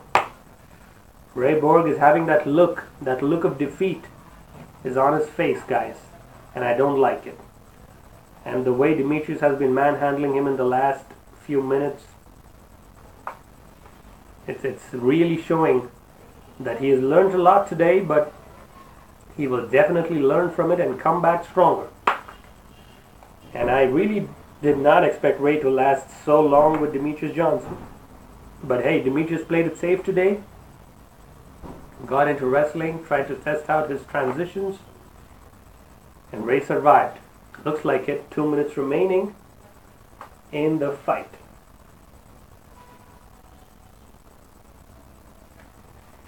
Yeah, dazed. Oh, armbar, that is strong. Oh my god, armbar is strong. Rayborg does not want to tap. Yes, it is over, guys. It is over.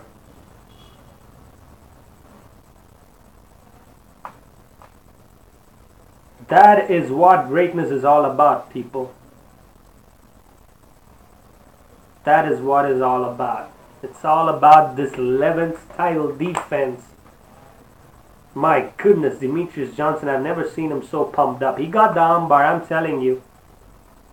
He's not a guy to leave his positional dominance like that. Man, Demetrious is emotional right now. Whew! What a fight. Ray Borg, gotta give you props, man. Gotta give you props for this. I mean, he did not want to tap, but that arm was extended. Ooh. So let's recap how the fight ended. Demetrious had his back in German suplex and trans. Oh my God! How does he do this shit? How? Can you tell me how? So I'll tell you what happened. So when you do a German suplex, like I'm doing it in a really lame way, but you hold on to the guy and you lift him, right? In mid-air, he catches his hands, puts his leg, and then clamps down as they are coming down into an arm bar. And I mean, what the fuck, Demetrious? Where do you pull up this stuff from? What the fuck?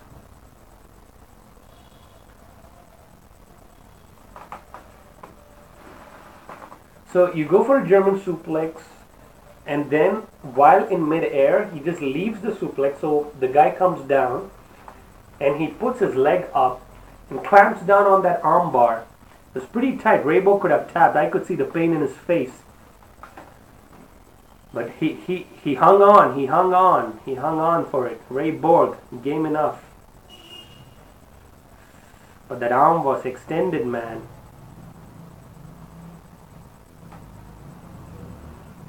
Man, Demetrious was pumped. What a fight. Not what a fight, what a fighter. What a fighter. 11. Guys, today is a day in history. Today is the 11th title defense. The very first time anybody has done it. Probably in any sport, I guess. In mixed martial arts. Demetrious Johnson gets it done via armbar late in round number 5. Beautiful transition. Goes for the German. Transitions into a armbar. And man, we could look at the happiness in Demetrious Johnson's eyes. Beautiful stuff. Just for that, he deserves to be called the greatest. Great fight for Ray Borg though, man. I gotta tell you. Great fight for Ray Borg. Man. What a fighter. Let's listen to Joe Rogan, people. Let's listen to him.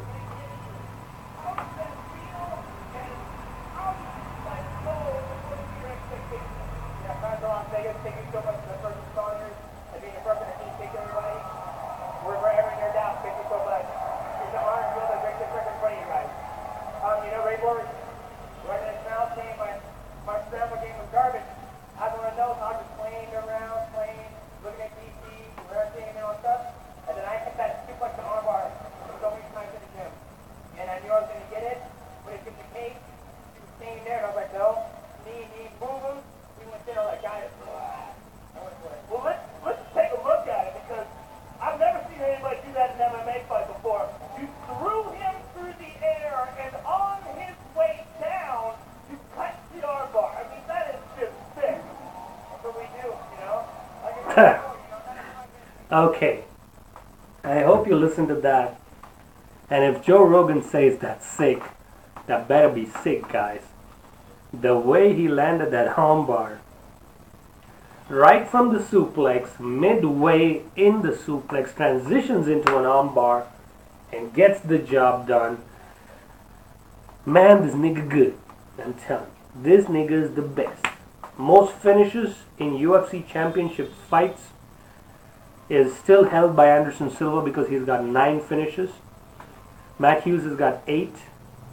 Demetrious is getting up there. He's got 7, but now he is sitting rightfully on top with the most consecutive finishes in UFC history. 11 championship defenses in UFC. His wife right there along with his coach. Man, what a fighter, what a fighter. It's a day of celebration. Day of celebration for Demetrious Johnson. And I really do appreciate all the listeners who joined in to view this beautiful, beautiful fight. All set, people. All set for the El Cucumangu versus the Motown Kid. That's what they call him, right? That is just a sick move. Please go somewhere and download this particular event. Not the event, the finish. I just wish I could show you this, man. I mean, they'll pull my channel down for sure. So maybe I would try something next week, as many of you guys have been telling me, in terms of maybe showing the fights from my television. Maybe put a camera up there. Maybe I could do it. But if I get one more copyright strike, it's gonna be over. So probably I gotta figure this out next week. And next week there are no UFC events. There's only gonna be Cowboy Cerrone versus Darren Till. That's gonna be October 21st. But right now, El Cucuy is gonna go up against the Motown phenom, Kevin Lee. I'm gonna go for the upset here. I don't know about you guys, but let me know in the comment section. This is time, guys. It's time to let your comments be known in the comment section. Let me know, is there anybody who feels Kevin Lee has a chance, or is this going to be a Tony Ferguson show from starting to end? I really do feel the way he got lit up by Lando Venata. If you remember his last fight, Tony Ferguson's last fight, the fight with Khabib got cancelled and he fought Lando Venata. And Lando Veneta got Tony Ferguson in a lot of trouble. Ian Dagonski says Kevin Lee gonna win. Okay, I mean, Kevin Lee is the significant underdog today, but still I feel that if there is any strong underdog pick in this card, there were two. First was Maria Borella, who won the fight as per my prediction against Linda Faria, the first ever women's flyweight match on official pay-per-view, if I'm not wrong. And then the second undercard pick for me today is going to be Kevin Lee. I know Tony Ferguson's good, but his chin has been tested way too many times. So in the scrambles, if Kevin Lee gets Tony's back, it's going to be problems for him. But there is still an 80% chance that Tony Ferguson would win. But do I see the next generation in Kevin Lee? Not fully. Still up there. He needs to learn his striking a little bit more. But man, this is going to be a really interesting fight for the interim lightweight championship. Once again, would like to appreciate all the listeners who did tune in to the stream today. Got a lot of listeners sharing their feedback and comments today. Really appreciate all of them. And shout out to all the subscribers who came back and listened to this stream. Without you guys, the channel would not be functioning. So with that said, let me drink some water and let's do this shit.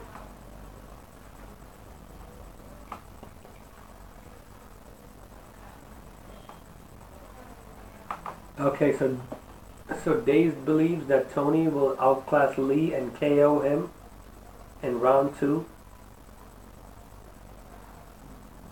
Okay, that's possible. See, there are a lot of possibilities here. But Kevin Lee is on a 5-fight win streak. He fights from Detroit, Michigan. He feels pumped.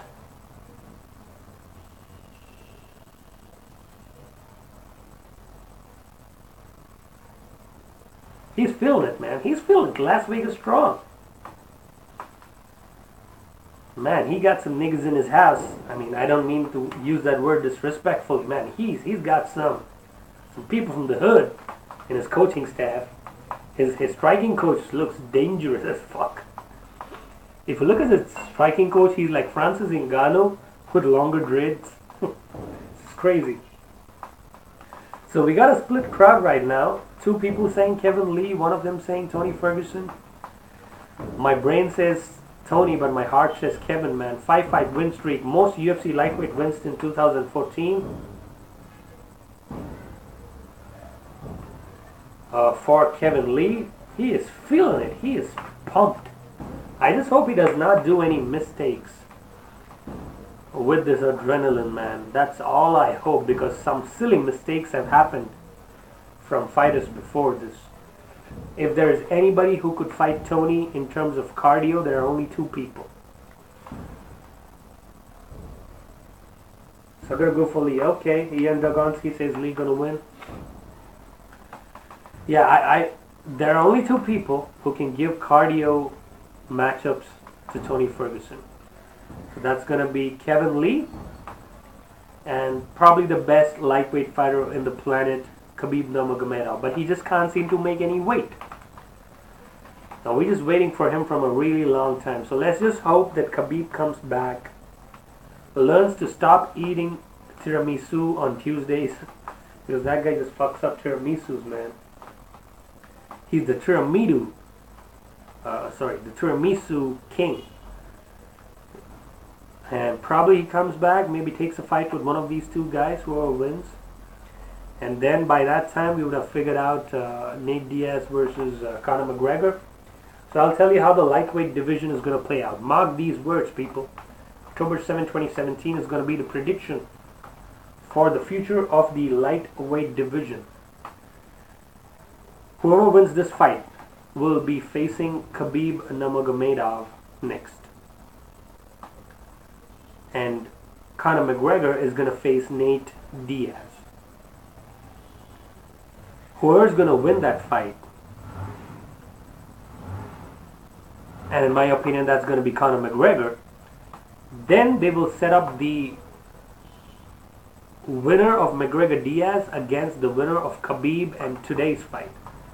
So if everything goes according to my prediction, I see Conor McGregor versus Khabib Nurmagomedov in Russia. That's going to be the plan. That's what they want to do. And even though Dana White blurted it out somehow nonchalantly, I really do feel that's going to happen. So that's going to be 2018. So this fight, who wins, fights Khabib. Khabib beats both of these people easily, in my opinion, just by superior wrestling. And then Khabib becomes the interim champion. Meanwhile, they figure out Conor McGregor versus Nate Diaz 3. They make that happen for the lightweight championship. Conor McGregor will win that fight because Nate Diaz is just in it for money these days. I just don't know whether he's in it for winning it. There's nothing wrong in winning it for money, but I don't see his dedication levels being that high compared to Conor McGregor. So McGregor will probably win a decision against Diaz in their trilogy fight. And then after that, they will set up Khabib versus Conor. That's what's going to happen. So El Cucuy, the boogeyman, is entering the octagon as we speak. Eddie Bravo in his corner, 10th Planet Jiu-Jitsu, superior striker.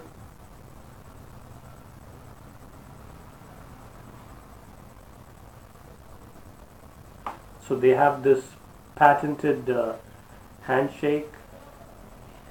Tony's a weird dude, man. I'm telling you, Tony's a weird dude. But man, when he starts to fight, nobody pours it on in terms of cardio like Tony Ferguson. 9-fight win streak, 11 wins by knockout, 7 by submission. He's also the Ultimate Fighter Season 13 winner. What more can you ask from a fighter? A championship? That is why he's here. He's ranked number 2 right after Khabib Nurmagomedov. The champ is busy looking at boats and the ocean these days. So they made this interim title fight between Lee and Ferguson. Kevin Lee was guarded by 10 men almost. He's ready to fuck this guy up, I'm telling you. Kevin Lee's feeling it today. I just hope this fight goes at least 2 rounds. I really want to see these guys go back and forth. This has the potential to be fight of the year in my opinion, this fight. But, hey, if Kevin Lee screws it up, he's going to screw it up royally. And then he's going to apologize. Tony Ferguson is not known... Oh, he's just spitting water everywhere. He's a weird dude, man. Tony Ferguson drank water and he's spitting it everywhere inside the octagon. But he's 33. And Kevin Lee's 25 only.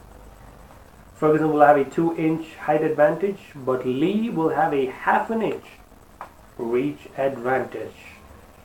The official introductions, as usual, will be done by Bruce Buffer, who's wearing my favorite suit of all time today. Best suit I've seen on him in a long, long time. Herb Dean is going to be the referee.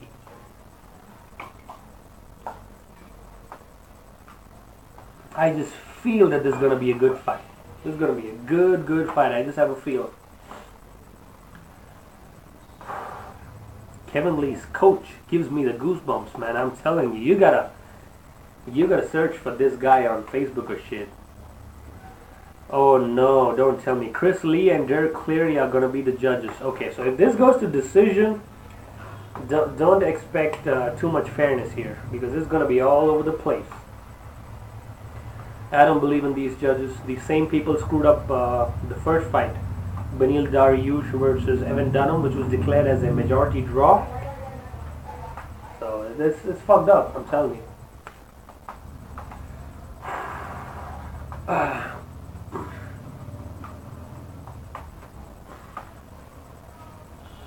Hopefully the audio is coming in crystal clear. If anybody could confirm that on the comments. Okay, who's blowing whistles at 9 a.m. in the morning? What the fuck? My neighbors are like weird, man. I'm telling you. Weird people.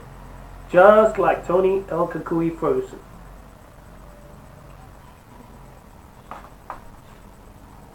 Wrestling wise, I give the advantage to Kevin Lee, who's ranked number 7 and has a record of 16 wins and 2 losses. As per Las Vegas odds, he is the plus 200 underdog. The Motown phenom is what they call him in the streets. From the streets of Michigan, Detroit. Bruce Buffer's pumped. So is Kevin Lee. The crowd is on their feet as we speak. Kevin Ferguson's elbows, his transitions, probably in my opinion the best dariush choke proponent in mixed martial arts. He is the minus 260 favorite. He has a record of 23 wins and 3 losses. Transitions, advantage Ferguson. Wrestling, advantage Lee. Striking, advantage Ferguson. Rear naked choke, advantage Kevin Lee. Dariush, advantage Ferguson. It's pretty close here actually. But the biggest advantage, they touch gloves. Biggest advantage is going to be in terms of experience. And that is going to be advantage Ferguson. That's going to be 4 advantages compared to 2 for Kevin Lee. But my heart just says Kevin Lee's got it. I don't know why, but maybe he will win it. But the consensus pick today has been Tony Ferguson. Alright, thank you very much, Ian. Here we go. They touch gloves, round 1. Blue trunks for Kevin. And sort of grayish trunks for Tony. Tony is a really unorthodox fighter. They will have to feel each other out. Oh, high kick landed immediately by Lee. Tony Ferguson eats it. Tony Ferguson's movements are gonna be a little unorthodox. Good kick to the body by Kevin. He's oh, 1-2. Solid 1-2 by Kevin. Yeah, I told you. Kevin's got it. Oh, good leg kick by Tony. Kevin acknowledges it. He just fell down. Kevin got to calm these nerves down a little bit and flow with it. Good high kick. Good high kick by Kevin. Tony Ferguson still feeling it. But he's not throwing anything but bad intentions yet. That 1-2 is what Kevin Lee is going back to. Knee by Ferguson. I might be a little biased in this fight actually, so please pardon me. Good jab by Tony. Good range awareness. But reach advantage is in favor of Kevin Lee. Oh, good left hook. Gets Tony into trouble. Oh my God, catches Kevin Lee. Okay, this is chaos already. Tony Ferguson got hit in the face, got dropped. Kevin Lee fell down with a leg kick at the same time. But now they reset. Both fighters have got each other's attention. Oh, 1-2, both connect. I really feel Ferguson's chin is not going to hold up to this. I really have a feeling. Kevin Lee is far more young and fresh. But man, this is going to get really interesting, guys.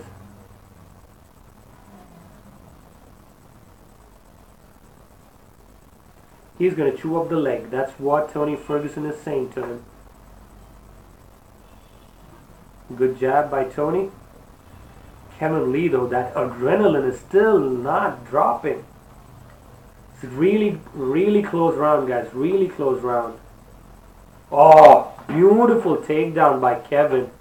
But he cannot make such mistakes. No. Yes, recovers guard. The arm triangle, arm triangle, arm triangle. No, Kevin. No. Arm triangle by Tony. Jiu-Jitsu is next level. No. Kevin has to be careful here.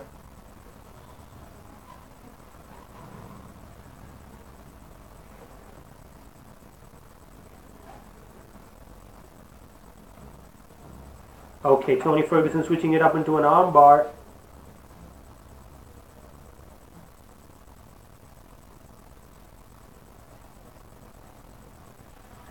Kevin Lee recovers. Side control. Good knees to the body by Kevin. Tony Ferguson lets go of the choke. Good elbow from the bottom by Tony. Any moment, anything can change, guys. Do not blink. But right now, Kevin Lee is in a dominant position. This could give him the round. Good punches by Kevin. From guard. Wants to go for an arm bar. Moves to side control. North-south position for Kevin Lee. Kevin Lee's wrestling is holding on decently right now. If Tony Ferguson was in this position, he would immediately go for a dariush. But Kevin Lee does not know that submission, I feel. So he's still holding position, trying to win rounds. Smart, really smart by Kevin Lee. Just holding his position, grinding him out, mixing him some punches. Okay, arm triangle available for Kevin. Arm triangle is available. Oh, no. Tony Ferguson. Oh, mount by Kevin. Tony Ferguson giving up his back. Punches in bunches by Kevin Lee. Elbows by Kevin Lee. 20 seconds remaining. Can Cucuy, the boogeyman, recover? Not looking good for Tony for round one, I'm telling you. Not looking good, but he will survive. He will survive, I just have a feeling. Okay, Herb's pretty close.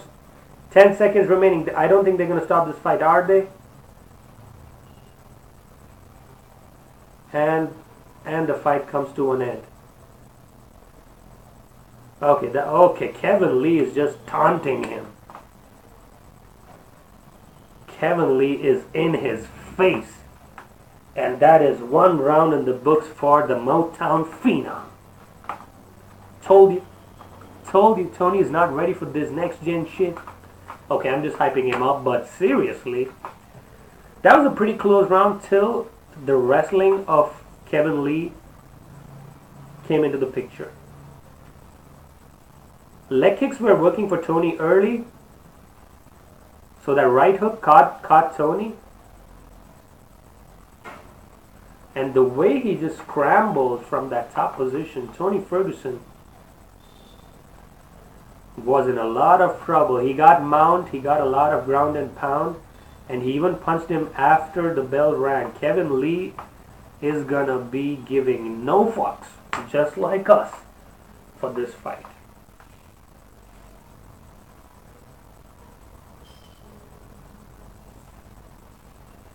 And then he says, get up, son. Kevin Lee gets that round in my books, guys, even though it was close. Tony Ferguson got to be careful. 4 minutes, 52 seconds in case you want to sync this up with us. Both men still possessing power. Southpaw stands for Kevin Lee. Tony Ferguson going for that ankle pick.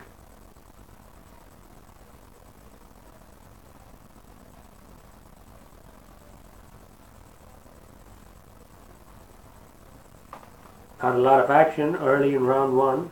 Tony Ferguson still going for that weird movement. It is a little difficult to get adjusted. Good teeth kick by Tony. Okay, good combinations by Tony. Jab returned by Kevin. Good jabs for Tony though. Oh, beautiful leg kick by Kevin Lee. Back and forth in the striking. I thought Tony would be dominating the striking exchanges, but Kevin Lee is not bad. He's not bad at all. Tony might be feinting for an uppercut. I really think Kevin Lee should go for his wrestling. That's his strong suit. Good high kick attempt, but blocked by Tony. Good kick to the body by Kevin. Jabs exchanged by both the gentlemen.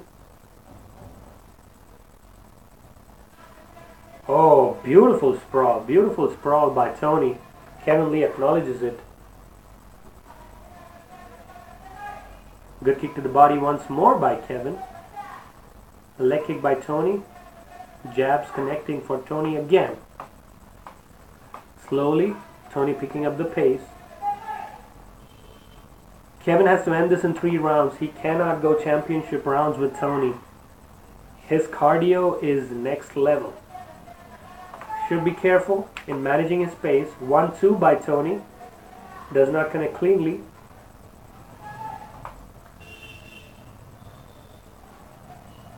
Kevin leaves, conserving energy. Southpaw stance. Good kick to the body once more by Kevin.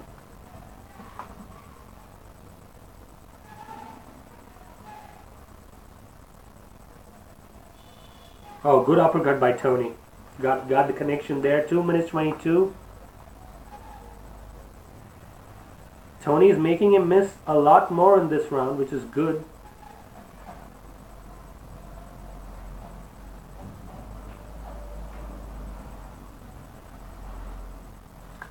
It's that unorthodox movement. That's what is giving Kevin some trouble in this round. Good kick the body again by Kevin, but jab connects for Tony.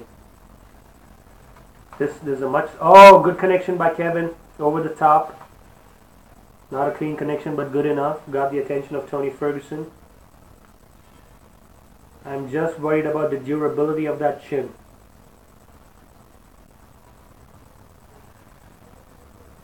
Jabs, elbow, connect, both people. Tony Ferguson mixing in those elbows slowly. 1 minute 25 seconds remaining. Not a lot of action in this round, but Kevin Lee taunting Tony right now. Oh, straight connects, followed up by a body kick. I just feel Tony might be getting tired a little bit because he's not fought in a long time. This is an actual fight. But his jabs are working. Ferguson is leading in round 2, significant strikes with 50 seconds remaining. Kevin got to push the pace, maybe go for a takedown, which would probably get him around. Good kick to the body once more by Kevin Lee. Body kicks are working for Kevin, but jabs are working for Tony this round. This is a really close round to decide. Oh, beautiful level change, and does he get the takedown? No, sir, he doesn't. Good defense. 20 seconds remaining. That was a good scramble right there. 10 seconds remaining. Kevin Lee playing cautious. This will be a difficult round to score. Good kick to the body. And the round comes to an end. Oh, Kevin Lee got in trouble there at the end of the round. Ooh, yeah, the last connection by Tony got him in trouble. It was a little wobbly there. Whew, man. What a great fight it has been, and what a great night of fights today. I'll quickly recap what happened in the main card. Evan Dunham versus beneil dariush ended up in a majority draw. Maria Borella versus Linda Faria. Faria got defeated by Borella and got the rear naked choke, I think. Yes. And then in the third fight, which was rescheduled, Derek Lewis dropped out of the fight against Fabricio Verdum. Fabricio Verdum then went ahead and faced Walt Harris and got the victory by beautiful armbar, which is the same submission Demetrious Johnson got. Kevin Lee's nose is broken. Okay. That is why the doctors checked on him. Good high kick. Tony's feeling it. He said, "This is my yard." Beautiful level change by Kevin Lee. Wants to go for the takedown. Great power and gets the takedown immediately. Kevin Lee, Wrestling 101. Thank you once again to all the listeners who have been tuning in for this stream. Maybe leave a like, subscribe to the channel. Would really help the channel out. Working from guard is Kevin Lee, stacking it up. Tony Ferguson looks like he broke the nose of Kevin Lee at the end of the round. But Kevin Lee still pouring it on, ground and pound. Got to be careful of the arm bar. from the bottom from Tony Ferguson. Kevin Lee still feeling good. Gotta mix in some more punches here.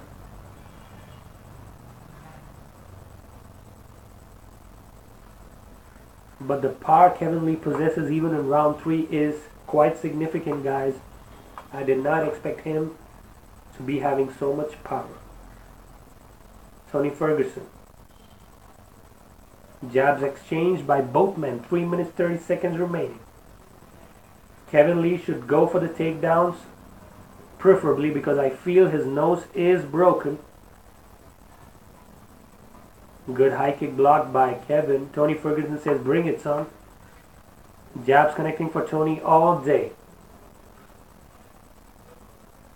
The nose is starting to bleed at the top, so it might be giving issues in breathing for Kevin Lee, and that is what Tony Ferguson wants.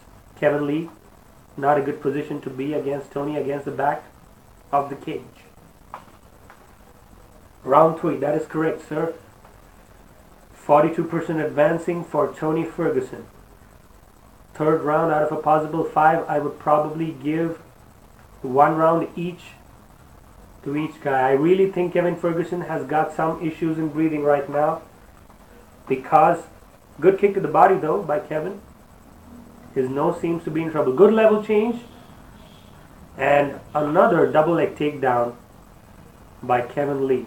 He might still get the decision if he keeps taking Tony down, because Tony is not doing much from the bottom. Gotta be careful. Gotta be careful of the armbar. Gotta be careful. This is not looking good for Kevin Lee.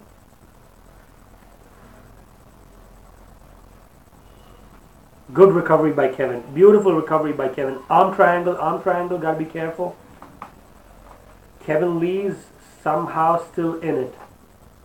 That armbar was pretty tight. Elbows by Tony Ferguson to the top of the head. Kevin Lee gotta get some work done here. Otherwise the referees might give the judges might give Tony Ferguson this round. A lot of elbows from the bottom by Tony. Even though Kevin got 2 takedowns in this round, this is looking really close here. Kevin Lee slowly recovering. Okay, arm triangle is coming up. Kevin Lee, what are you doing? Oh, come on, son. Okay, Kevin Lee is in trouble here. That arm triangle is pretty tight.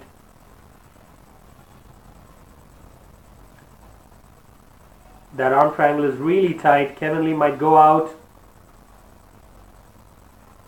Now this is not a good defense. And he goes out.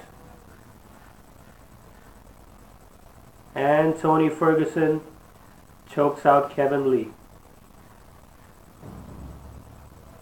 Wow, I told you that arm triangle is coming. Kevin Lee went out, man, like a gangster. Gotta give respect to that. But Tony Ferguson, the jiu-jitsu is next level here. I could see the arm triangle coming up from a long time, but I guess Kevin Lee was having issues with breathing from his nose. It got cut late in the second round by Tony Ferguson's elbows. He was wobbled at the end, I guess. And he was not the same in round 3. He did get 2 takedowns. He had some power. But Tony Ferguson just cut the supply of air for Kevin Lee. And he went out like a gangster. He got choked out. He's crying right now. But it is what it is. Eddie Bravo in the corner of Tony Ferguson, really ecstatic. He was just not doing enough. He was covering up for the elbows from the bottom, and then he was ducking like this, and then the arm triangle came from the top, hand went in, and it was over. He slept him. Which was really appreciable was the way he defended the arm bar, Kevin Lee. That was really, really unexpected. A lot of improvements in Kevin Lee's game, guys. I'm telling you, don't sleep on this guy. Great fight.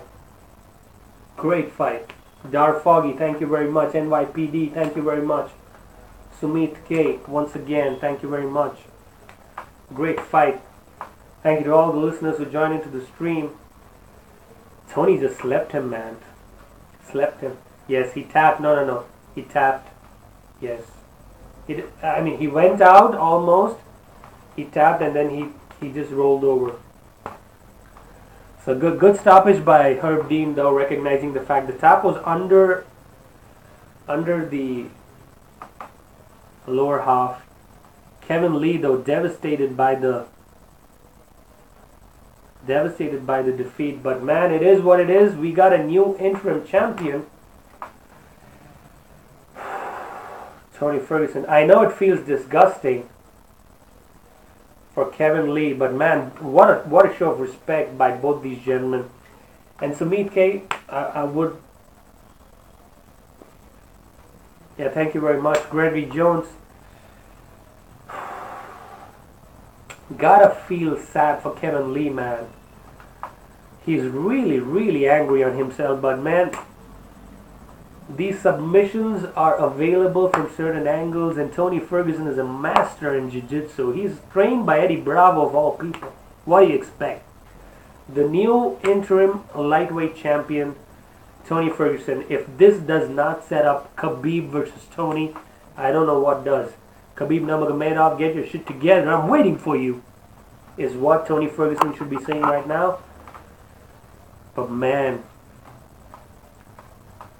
whew. Tony Ferguson Jiu-Jitsu, next level shit. Round 3, the official finish at 4 minutes and 2 seconds via arm triangle as predicted.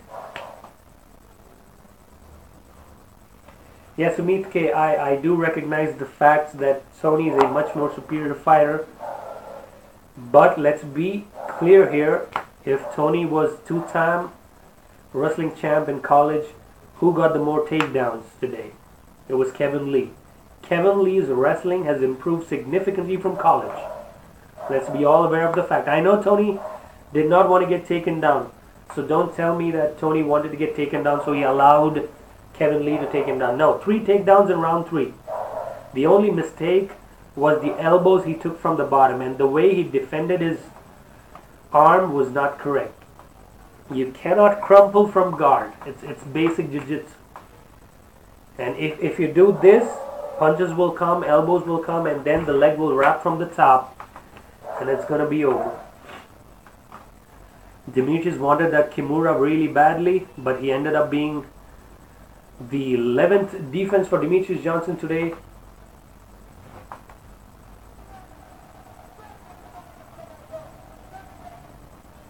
Okay, so Tony calls out, surprise, surprise. Who does he call out? He calls out Conor McGregor.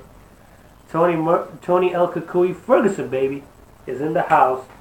Interim champ. 10 fight win streak for Tony Ferguson. Max Holloway has 11. Guess how much Demetrious Johnson has? Demetrious Johnson has 13. Yeah, agreed. Agreed to all the comments. Dazed, Sumit K, Advanced Bliss.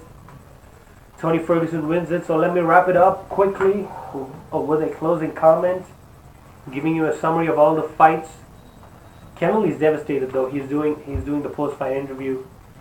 So let me quickly go to this. Quickly update you guys on what happened today. The first fight of the evening was between Talis Latis and Brad Tavares. I'm showing it on screen right now.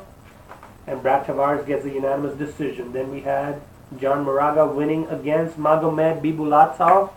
A lot of people felt that Bibulatov could be the next challenger to Demetrious Johnson's belt. But that's not going to be done today because John Moraga finishes him in round 1. Then we had Matt Schnell against Marco Beltran. Good decision victory for Matt Schnell. That's what they call him? Yeah. Okay, 1 second. What's happening? Those were the undercard fights. And then we had Mighty Mouse Johnson up against Ray Borg for the 11th defense in UFC flyweight history, and Demetrious Johnson did what he did, got the victory done via unanimous decision. Then Pearl Gonzalez got defeated by Potilana Botello. I don't know what her name is, but Great victory all around. The main card was good. Lando Veneta, Bobby Green could not go as per prediction. It was a draw, which led us to the main card,